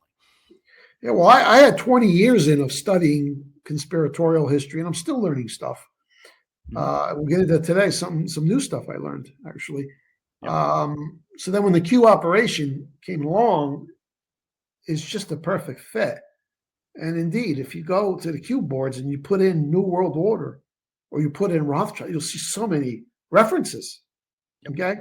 Mm-hmm. So if you want to be a very effective and knowledgeable anon, you've got to get the history part of this down. And the history does not start with the escalator ride or even with 9/11. Mm-hmm. All right. I'm going back a few centuries. But on my Rumble page, which you can find is Mike King /realnewsandhistory.com. If you put Mike King in the search engine, you'll have it linked below. And I do videos ranging anywhere from 10 minutes to 30 minutes, talking about current events, also talking about history. And I'm about to post episode 34 or 35, is it? Yeah, let's take a look at the playlist, because that's this is my epic series here, the rise and fall of the New World Order cabal. You want to go to the very beginning, episode 1, and go all the way through. I'm going back to like the mid 1700s. I even touch upon some stuff that happened in England in the late 1600s, decade by decade, to see how we got from A to B where we are now. And I'm going to be posting about the Bush years in the 9/11, the early 2000s. Should be up tomorrow. So I'm almost done. I'm almost up to contemporary times. And in the last episode or two, I'm going to be focusing on the Q operation. Love it. So all of this, I've got 34 episodes, probably an average of 40 minutes apiece. And you started this, what, like 3 months ago? I started this in the summer. 4 months ago. Yeah. Wow. Yeah. And you've been busy. You'll see what I mean. And I always say that it was almost providential that I studied history for so long, that when the Q operation came and I was first brought to my attention, there's someone posting, claims to be military intel, et cetera. It clicked because I had all this knowledge. Mm-hmm. So if you go through this series, watch them in order. And the other thing it's going to do is really, really give you an appreciation. I'm sure everybody already does, but you should appreciate even more the magnitude of this achievement. Mm-hmm. The magnitude of the achievement of building the New World Order. You got to give them credit. They're patient, cunning, brilliant, genius. You almost have to stand in awe of what they built. Yep. And then conversely, what the good guys are dismantling, require just as much genius and cunning. It's just, and a fraction of the time that it took to set this whole thing up. Yeah. That's another thing that's worth mentioning. Well, it's always easier to implode a building than to erect it, right? Yeah. But even that still takes a bit of engineering. Of course, we know now that you don't have to do that anymore. All you have to do is spread some jet fuel in a match, and you could bring it down to buildings into their. Well, to use that metaphor, they can bring down the building at any point, as we've said many times along the way. The problem is you want to make sure all of the innocent survivors get out of the building before it's demolished. In other words, you want the society to be able to continue to function. And you don't want to destroy, a bunch of city blocks either. That's right. That's a very, very apt metaphor. Yep. They had to bring this down a certain way, which is why it's taken so long. Yeah, we want truth, disclosure. We want all of those things, but as Q said, not at a cost that we can't recover from. Yeah. So that's the idea. Well, yeah, absolutely, folks. Check out and bookmark Mike's webpage, realnewsandhistory.com. It's a primary source for me, and I know many, many people that I work with. I check it every single day, and what's so great about it is Mike has a knack, just an intuitive ability to get right to the heart of the matter, to draw you in. And these articles are literally like a 2-minute read, and you stay up to speed with everything that's going on, and you can connect all the dots because Mike has done the research for all of us, on behalf of all of us, which makes him truly an indispensable part of this movement, a national treasure indeed. So make sure you're supporting Mike. He's been doing this professionally now for 14 years. And of course, he's been awake since, as we've discussed in the past, the early 90s. It was 1991, I believe, that Mike woke up, and he's been doing research ever since. And indeed, continuing to learn, as we all are, throughout this process. Even somebody like Mike King remains a student. Yeah. And that's a nice segue into our final piece tonight. So let me go ahead and pull up our slides once again, and we're going to examine the mysterious deaths of 2 individuals, Tsar Paul I of Russia and Jesse Isidore Strauss. And this, of course, is an addition, or an addendum, if you will, to Mike's most recent book, which I was actually given the honor of writing the foreword for, Dig 'Em Up. And if you've been following us, you'll know that we did several shows taking you guys through the book. So now we have a couple of more individuals we're going to add to that list. So take it away, Mike. Yeah, Dig 'Em Up is a must-read. 40 deaths, people from so-called natural causes, right? All relatively young, all of them in one way or another causing a problem for elements of the cabal. Dig 'Em Up is on Amazon at my author page as well, also part of the PDF package. Yeah, I've got the link in the description for folks as well, so make it easy for you. So, and I also mentioned there's the 40 people who died, which I believe every single one of them at a bare minimum meets the standard of reasonable suspicion. This guy with a heart attack, this guy with pneumonia, right? And then I also mentioned many, many other cases of just your, regular assassinations, stabbings, shootings, bombings, that sort of stuff. just to kind of drive home the point that political assassination is part of the business. Oh, yeah. Yep. So I also mentioned those and dig them up, in addition to the 40 who I believe were poisoned, or there's a probable cause for poisoning. Tsar Paul of Russia would be, he would not be technically as a dig 'em up case. There's no autopsy needed because he was stabbed to death. But I would definitely have mentioned him in the list of the violent deaths that I put forth and dig 'em up. So Tsar Paul I of Russia, he reigned from 1796 to March of 1801. He's actually the son of Catherine the Great, the famous legendary Tsaress of Russia. This would have been her son. Okay. And if you look at that time frame, okay, if you read my book on Napoleon, or we've talked about Napoleon before, or if you watched my series, that's right around the time when the initial wars were being waged against revolutionary France. And that's important. The French Revolution was a cabal engineered revolution, totally. Yep. You could call them the Bolsheviks of the day. They were vicious, murderous. They just guillotined thousands of people. I mean, you could be denounced as like disloyal and be executed. Killed nuns and priests. They were anti-Christianity, anti-religion, hardcore atheist, hard left. The Jacobins. Yeah, led by the Jacobins. Mm-hmm. So naturally, the monarchies of Europe waged war against France, and you really can't blame them. They certainly don't want that that type of thinking movement to take hold in their countries, right? Mm-hmm. So there would be a series of 7 total wars waged against France for the purpose of getting rid of the French Republicans and putting a monarch back on the throne. And Russia was part of those wars, at least initially. Okay, so let's go to the next panel here and cover this timeline here. So 1799. The Tsar Paul brought Russia into the Second Coalition War against revolutionary France alongside Britain and Austria. So he's part of the coalition. All of the European monarchies at one time or another waged war on France. So that's 1799.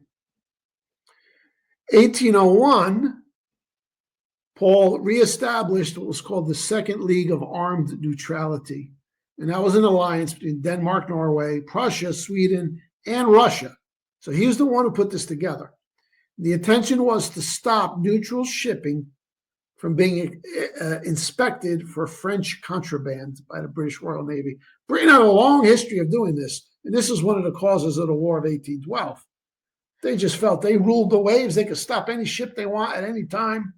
If they're at war with someone and there's goods being shipped there, or if they feel, in the case of the United States, they felt if there's any native-born Englishmen on an American ship, we're going to bring them into our Navy. We got a war to fight, that kind of stuff. They just thought they owned the seas. Yep. So he's beginning to turn against Britain. And he sets up this League of Armed Neutrality to put an end to that British practice. And this is right around the same time that he begins aligning Russia with France. Why would he do that? Because what happened within France is the revolution itself was overturned by Napoleon. Mm-hmm. Okay? Napoleon was no Jacobin. He was no cabal member. I mean, he wasn't going to bring the Bourbon royal family back to power either, but he was not a Jacobin. And France at that time was run by a group called the Directory, but they were left-wing too. So he essentially shows up back in Paris. He's a military hero. And he says, "You're done. Get out. I'm taking over." So he became, I guess, the Führer, the leader of France at that time. But he's conservative. So now the Emperor Paul doesn't see any reason to wage war against France anymore. Okay. Mhm. And he admires Napoleon, and he comes to an agreement with France, and he understands that the real problem historically is Britain. Britain, yeah. So he wants to form an alliance with France against Britain. Mm. Okay. Yep. And again, this is all in 1801, the final year of his reign. He was planning a joint invasion of British India with the French, with Napoleon, before he was killed by a band of dismissed officers who had demanded his abdication. And then he was succeeded by his young son, Alexander I, who was very young. So he was pretty much run by his advisors. And with his assassination, the anti-British League of Armed Neutrality collapsed. And Russia eventually realigns with Britain. And they resume again, on and off again, wars against Napoleon. So think of how significant this event was, the murder of Paul. It's history altering, because instead of Britain getting the great power of the East to wage war against France, which is always how they operate, they get somebody to help them. Yep. Like World War I, they got Russia in on their side from the East. World War II, they were trying to entice Stalin to come in from the East, right? So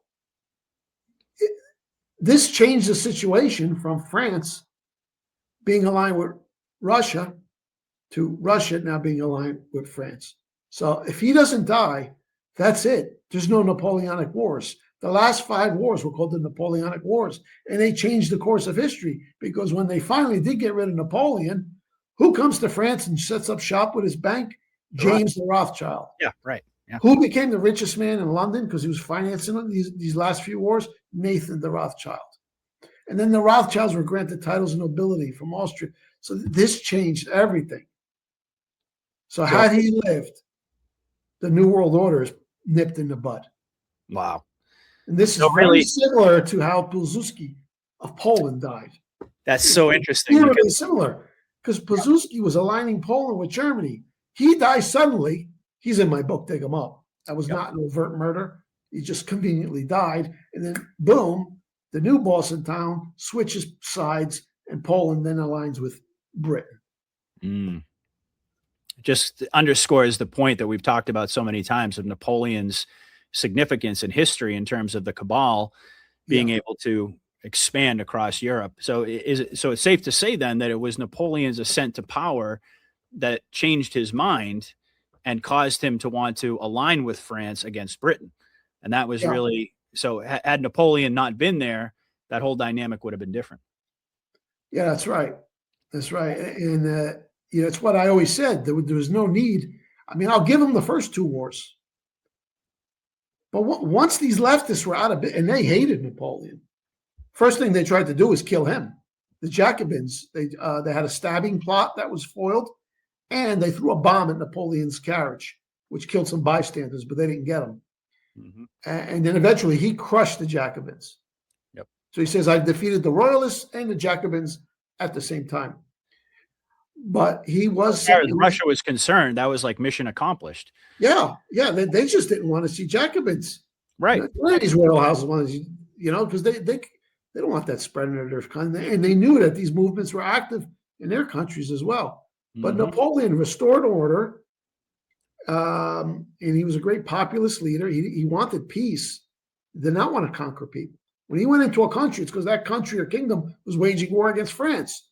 So it's like, okay, I have to take your king off the throne, and I'm going to put my brother in there, or my buddy, or one of my generals. Yep. Okay? All they had to do was leave him alone. He didn't want war. Paul understood this, and Paul understood that it's ultimately the Britain that wants to encircle us. Right. So how convenient his assassination was for the British, and also the Rothschild banking syndicate, which was to come. Indeed. So, I would argue that might be one of the most history-altering, transformative assassinations in history. Yep. Because there's no Napoleonic Wars if he lives. That's right. Now, this is establishment history. I love it when the establishment fake historians agree with me, so I don't have to make the case. This is like known and universally accepted that it was believed at the time that British intrigue was involved in this assassination. Duh, right? The ambassador to the court of St. Petersburg from Britain was the Earl Whitworth, Charles Whitworth, and Emperor Paul. He had dismissed Whitworth. I don't want this guy as ambassador. This guy was a troublemaker, but he was very popular with certain elements within Russia. So you always have this intrigue and this good guys and bad. It exists in every country. So there's rats in Russia too. Mm-hmm. We're willing to work with Britain. Yep. It's also known that he was in contact and he had good relations with the assassination conspirators. We know who did the killing. It's not like they were arrested. It's known. Their names are known. Okay. And he was suspected of providing encouragement and support for them. Well, you think? So they kill Paul, and right away they divorce France and they crawl in bed with Britain. Did they ever bring Whitworth to justice after Paul was assassinated? No, because after Paul was assassinated, his son went along with these people. Okay. Maybe his son was ambitious, his son Alexander, or he was very young. He was like 22 years old. So they were probably telling him what to do. And it's interesting. I think it was after the fourth coalition war, there were 7 in all, Alexander flips and makes peace with Napoleon. And then he gets reflipped. So it's like going back and forth. Okay? Yeah. But always the British at the head of a coalition. So this never changes. This is a constant throughout history. Britain always had this thing where they can't tolerate any continental power rivaling them commercially in terms of the grandness of them. They always got to keep them down. And they got in bed with the Rothschilds. They saw them as very useful allies because they had all that money. Yep. But ultimately, in the long run, they got outmaneuvered and they lost their empire as well. Yep. Okay. Exactly. So yeah, there's no doubt Paul was whacked, and British intrigue was involved. So these people who got rid of Paul, they were dismissed officers, but now their faction is the more powerful faction in Russia, and there would be another 5 total wars against Napoleon's France. There didn't have to be any. So this could have stopped the British in their tracks. It would have stopped the British in their track. And ultimately, in the long run, it would have ended or greatly complicated the decades-old subversion of Russia. Yep. And arguably, you could make the case. Britain and the Rothschilds, then they turn their sights on Russia. That's right. How they do.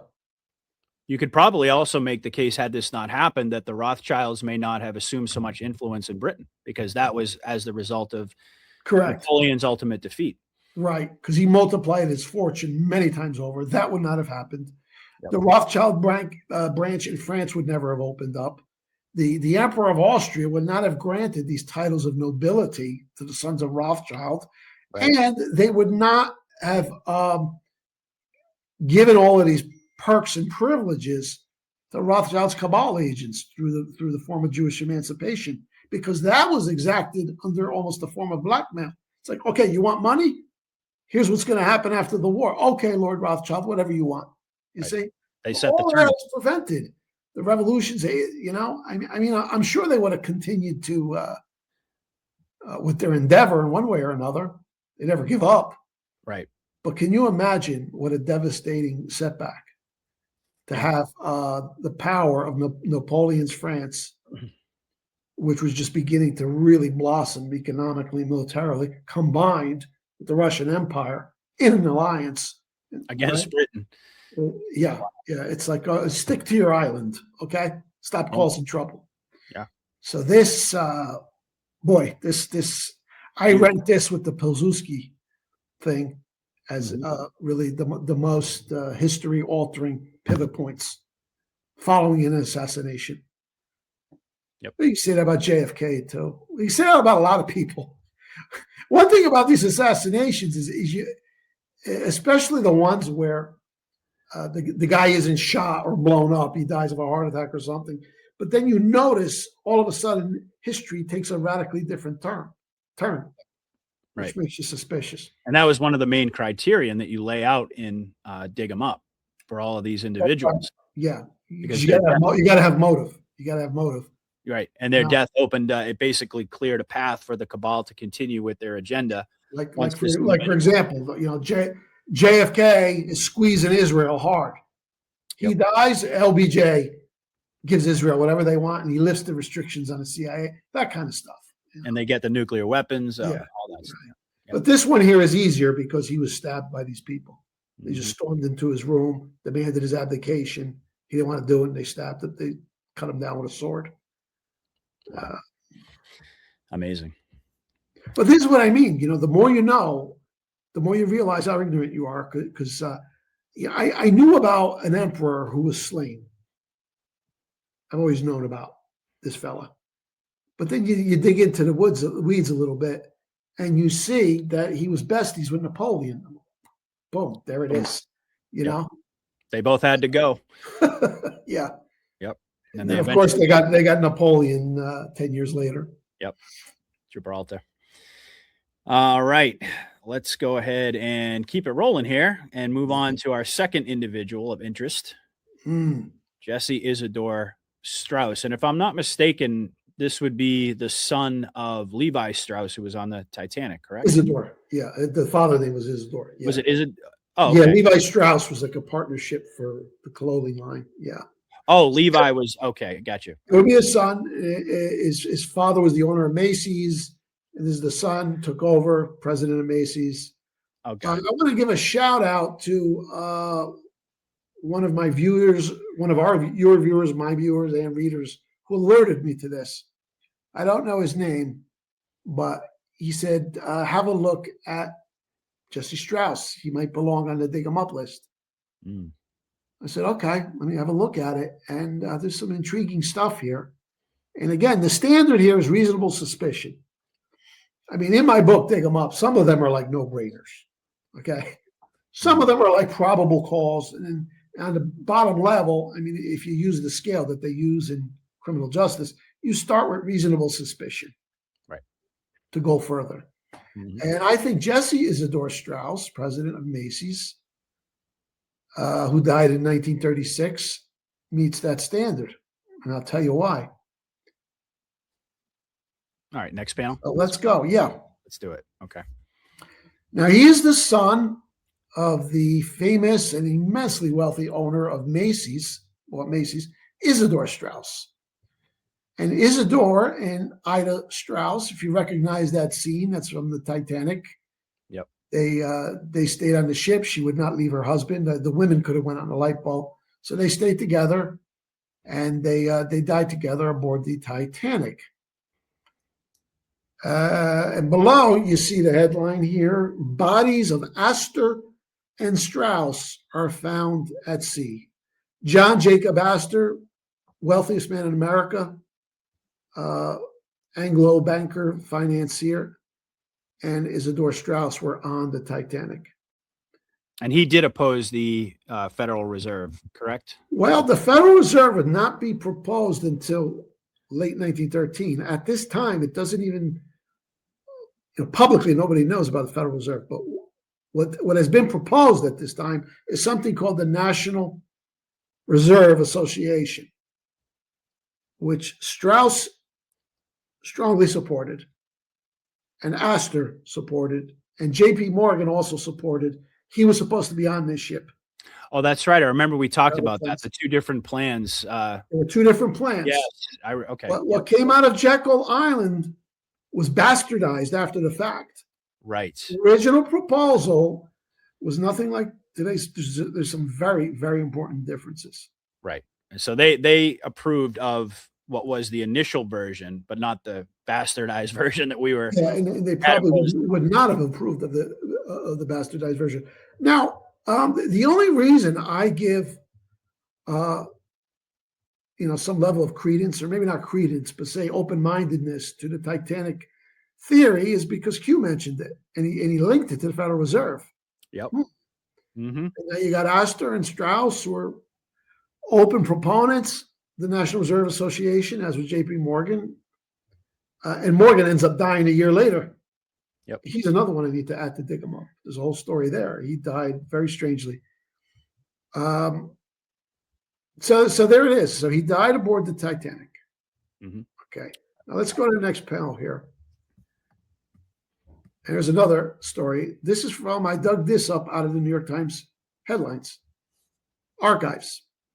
Isidor Strauss urges a new banking plan. The date of this article is October 16, 1911. So this is after Jekyll Island, but it's 2 years before the Federal Reserve vote. Right. Yep. So, and it says that he replies to J.J. Hill's attack on the National Reserve Association scheme. Interesting that the Times refers to it as a scheme. It's kind of got a negative connotation to it. Yeah. But here's an excerpt. Was the National Reserve Association, that was the good version, though. That was the one. That's the original version, and it was main focus was how do we prevent a bank run? We can't keep running the J.P. Morgan to bail out the banks. A voluntary association where member banks can pool together reserves, and it's supposed to be decentralized. And if a bank out in Colorado is jammed up, they could go to their local reserve and borrow. This way you don't have these panics, because these panics were very scary. Everybody runs to the bank, get their money out, and the bank's got to close its doors. Panic in 1907, panic 1895. So that was the main idea: is the banks together pool enough reserves so people don't lose their shit. Right, which makes perfect sense. I mean, logically, that makes perfect sense. It sounds like a good thing. So maybe the Times referred to this as a scheme because it was actually the good version of it, and they were ultimately setting things up to push. Right, because that version would be viciously attacked by the left in 1912. Yep. And then later on, they would come out with the Federal Reserve, which has a lot of its functions from the original plan, but some very important differences. Yep. Which we'll talk about in another episode. Mm-hmm. In this Times article, it says Isidor Strauss, who was recently elected treasurer of the New York branch of the National Citizens League for the promotion of a sound banking system. So he was very active in this and promoting this. This National Citizens League was like exactly that. They were explaining to the public what this plan entails and why it's good. So he's a treasurer of the organization. So he's not someone who just casually gave an opinion on it. He's very active in promoting it. And Isidor Strauss said, quote, "We are organized to keep this problem out of politics and see that the final plan shall be absolutely free from dangerous control by ambitious financial interests." Boom. So this is what they're attempting to build, a National Reserve Association that's twofold: free of politics and cannot be controlled by a small clique of powerful bankers. Yeah, it can't be weaponized the way it was. The Federal Reserve ultimately was. Right. Yep. But ultimately, when they killed this plan, the argument was, oh, we need government oversight, meaning politics. Yep. So Strauss was more aligned with these Anglo bankers who wanted a voluntary association, which is not the Federal Reserve. Mm-hmm. That's interesting. It's very interesting. Okay. And I write here, the National Reserve Association, which came out of Jekyll Island and was supported by Strauss, Astor, and Morgan, all supposed to be on the Titanic, was thwarted in 1912 and then fundamentally altered by the cabal in 1913. And I can establish, I've got receipts on this, that 1913 version is not the 1912 version. Some big fundamental differences. Yep. That were not for the good of the country. Now, Isidor Strauss, if I'm correct, he was Jewish, right? Yes. Okay, right. So he was clearly not a part of the cabal.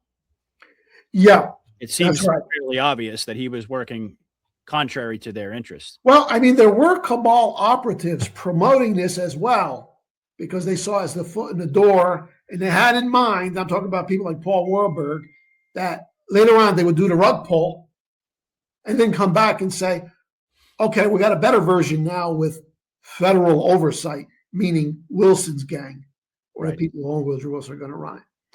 But because of this, in conjunction with what we're going to learn later on about his son, I am convinced that the Strausses were not cabal.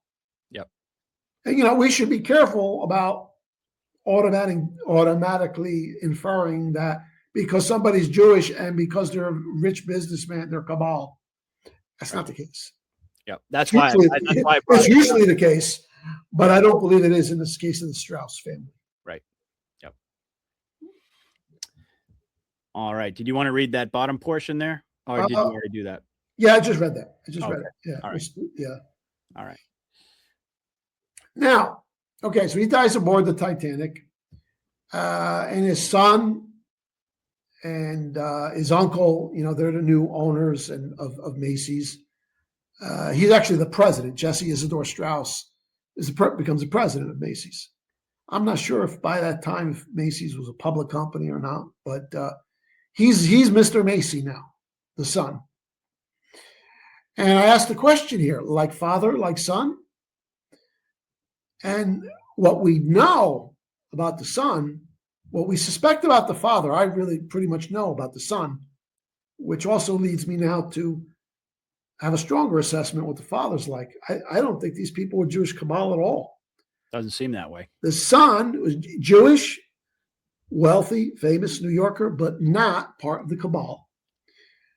Next point, he advocated that Jews assimilate into American society, keeping their religion, but view themselves as Americans, not as a separate people. He openly said that. That's in his own papers and the family writings about him. Sounds like he was against the whole concept of Jewish supremacy, right? Yeah, there you go. Exactly. He called, this is in the 1930s, he called for American Jews to stop agitating for war against Germany. It pissed them off. Okay, this guy's That's a pretty impressive non-cabal resume right there. It sure is. And now I'm going to bring the receipt for that. Let's go to the next panel. All right. Where would we be without the internet? Where could you find this stuff? I mean, you still got to be a little creative. It's a little tedious sometimes, but that's why you're Mike King. Yeah. This is from the Jewish Telegraph Agency, January 1934. The Reich, meaning Germany, Reich wares are still on display in Macy's. Now, Hitler's been the boss for a year now. And the Jews they've got the big boycotts being organized against Germany, right? And here you have Macy's, Jesse Isidore Strauss's Macy's. They're still carrying German goods. And I'm going to read to you from the Jewish Telegraph Agency. Macy's department store and its president, Jesse Isidore Strauss, became the object of an attack by Samuel Untermeyer. Ding, ding, ding. That's a red flag. Mm-hmm. Samuel Untermeyer, he was a vicious son of a bitch. He was the most vocal proponent of organizing the U.S. to prepare for war, World War II. But even prior to that, going back 20 years, according to Benjamin Friedman, who was an assistant to Bernard Baruch, who later turned against the cabal, another anti-cabal Jew, right?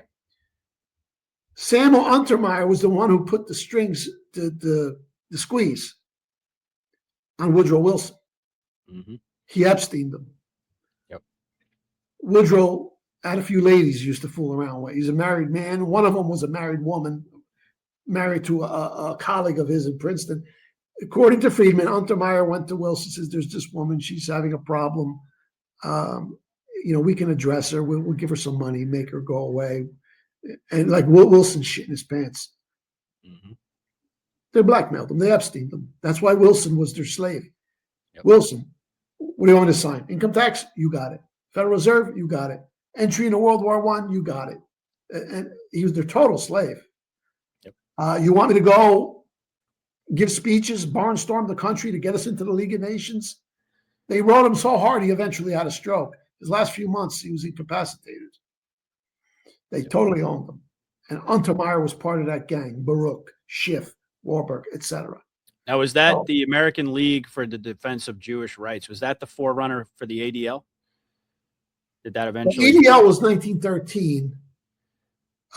This is a separate organization. It's all the same gang, you know. But he had an organization, that might have been the name of the organization, that he headed up in the 30s to condemn Germany and also pressure American merchants not to do any business with Germany. So he was real big in that. Oh, that's right. I forgot that the ADL was 1913. Yeah, I got my timeline mixed up there. Okay. All right. So Untermeyer was, this guy was a vicious gangster. So when I saw this, I mean, there it is. Untermeyer is attacking Jesse Isidore Strauss, whose father died on a Titanic. All right, you see how this is kind of starting to come together? Oh, yeah. I mean, if that's not a receipt, I don't know what is. Yeah. So Untermeyer is president of the American League for the Defense of Jewish Rights in an advertisement which the daily papers refused to publish a few months ago.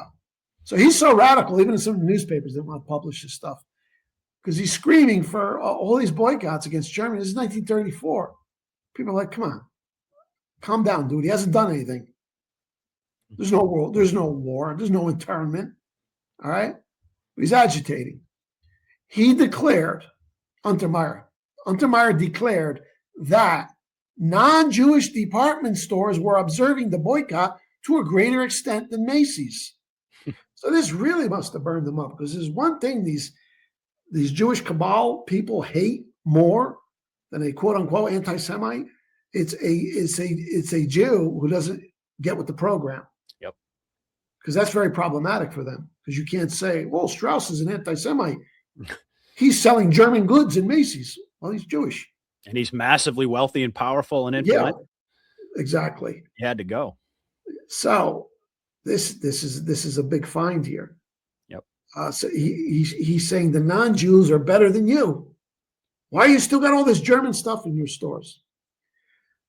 In as much as they no longer maintained agencies in Germany for the purchase of goods there, and they were discontinuing the purchase of goods in Germany. So Strauss has still got his people in Germany sending stuff here for import-export, right? Untermeyer also charged that Macy's had been taking advantage of cheap block marks in their purchase of German goods, and that many of the German products handled by Macy's could be obtained from other countries. He urged that Macy's take the lead in withdrawing patronage from Germany and expressed the conviction that other department stores would follow example. So this is why Jesse Isidore Strauss said Jews need to be Americans first. Yep. They were squeezing them. They were hustling them here. Yep.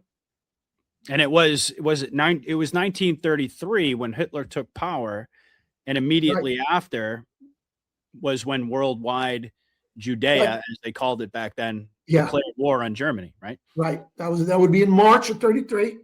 Yeah. And some people capitulated and others didn't. But he's saying here some of the Gentile department stores capitulated, but not Macy's. Not Macy's. Now, eventually, they made such a stink about it that demand started to dry up for the German goods on the demand side. Mm-hmm. But Strauss didn't cave.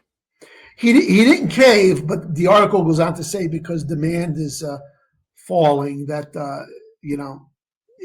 they did admit that they're not, the German stuff isn't selling as well. Yeah. Okay. Because that was just the anti-German hysteria they had drummed up. Yeah. And Strauss didn't like it. He said, "Screw you. We're going to keep selling this stuff." All right. And you don't want a guy like Untermeyer coming after you. He went after J.P. Morgan, and then J.P. Morgan dies suddenly a year after. Interesting. Very interesting. Yep. So we continue here. He would be named FDR's ambassador to France from 33 to 36. And we learned that he did not like FDR's tax policies.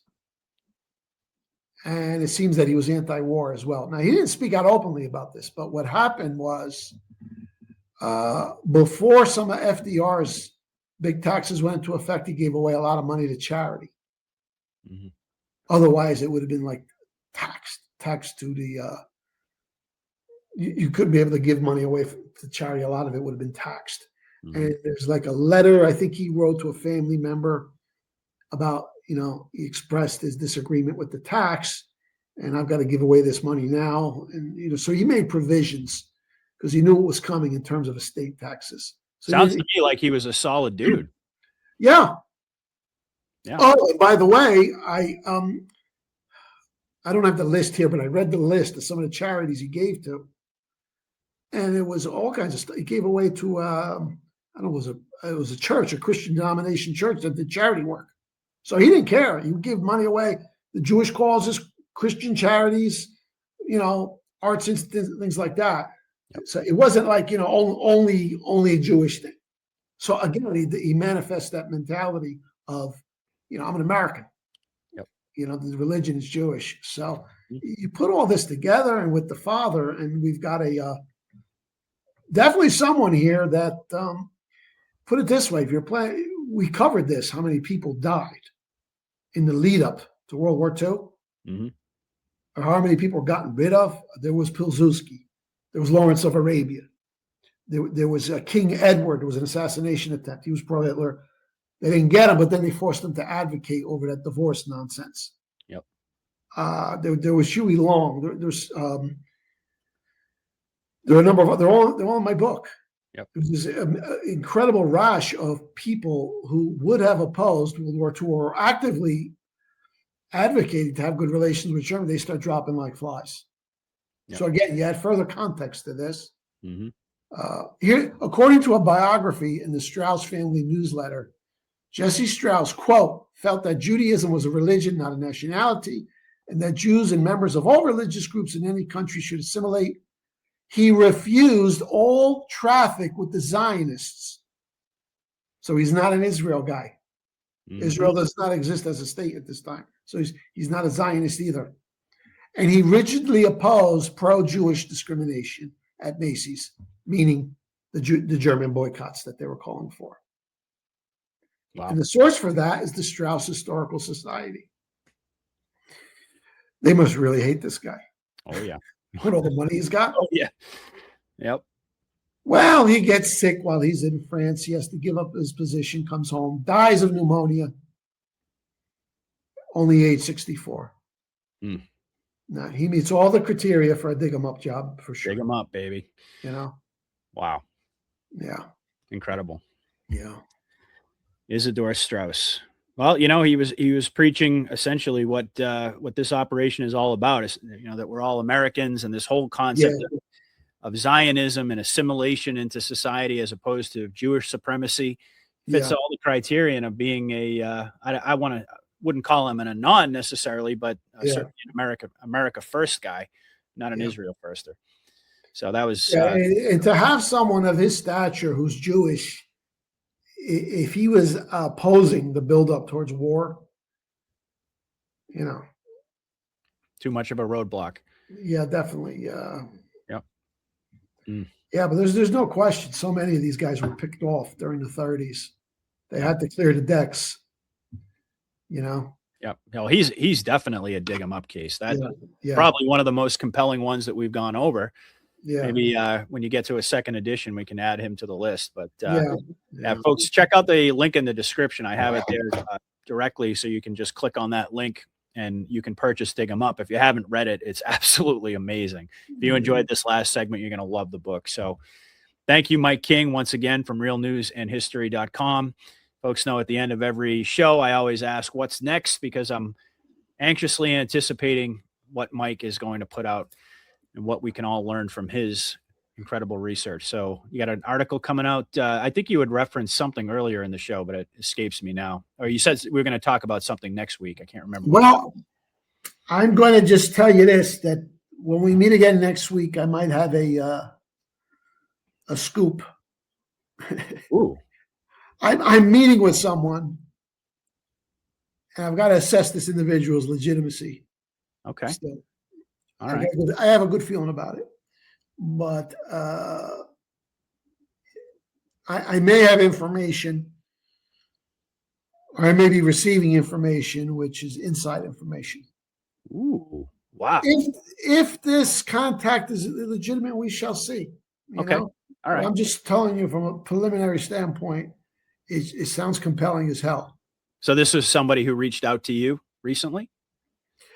Yeah, recently, but you know, I did my due diligence. It's someone who's been following me for a long time, so it's not somebody who just comes along.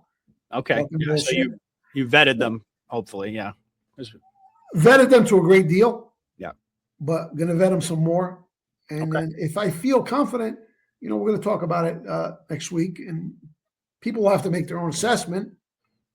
You know, but we'll see. I'm kind of excited about it. Wow, now I'm really intrigued. Yeah. Well, even if it doesn't work out and you don't end up doing an article, hopefully you'll talk about it at least off air, because I'm curious about this whole situation. But yeah, I also want to assess what, you know, would be permissible to repeat versus not repeat. You know. Okay. But yeah, I still got some due diligence left to do before I say, oh yeah, this is a real deal and I believe it. I'm inclined to believe it based on what I know so far. But and can you give us any indication of what it's pertaining to, or is it too early? It's pertaining to white hats leaking stuff that they don't mind leaking. Oh, okay. So, all right. You know, this might be a direct pipeline to people who know a lot more than us. Wow. Okay. All right. Maybe I've got to assess the situation better. I'm just saying, in terms of preliminary, positive and very intriguing. But we shall see. Okay. If it turns out it's going to be some really wild stuff we could talk about next week. Well, there's your preview for next week, folks. I don't have to say anything more. I think everybody's probably equally intrigued as I am right now. So, all right. Well, hopefully you folks enjoyed. Once again, just a reminder: make sure that you are a member of Rumble. It's completely free to join, so that will enable you to follow Mike's channel, to follow my channel if you're not doing that already. And of course, make sure you hit that like button. It will also give you the ability to participate in the chat and to leave a comment. Tell us what you thought about tonight's episode. We really do appreciate that. And make sure that you go to realnewsandhistory.com, purchase Mike's books. They're absolutely amazing. Really our collector's items. I know you say, Mike, every week that there are a number of individuals in my audience who are gradually building their collection of Mike King books. And indeed, these are going to be very powerful tools moving forward as the big booms that we've talked about tonight get closer and closer as we get into 2026. So I just want to say thank you, Mike, for an incredible year, 2025. It's been a wild ride since we started working together. I think it's been, like you said earlier, about a year and a half. But 2025, we really hit our stride, and we've been doing this every Monday. So I just want to express my gratitude to you for that. And on behalf of the audience, indeed, because people absolutely love this show. I know that you know that, but I just wanted to acknowledge that publicly. Thank you so much for agreeing to come on a weekly basis and share all of your incredible research and insight and wisdom with us. I really do appreciate that.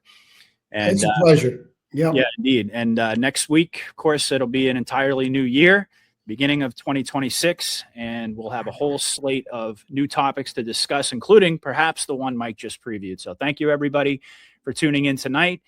I'll be back again soon, but until then,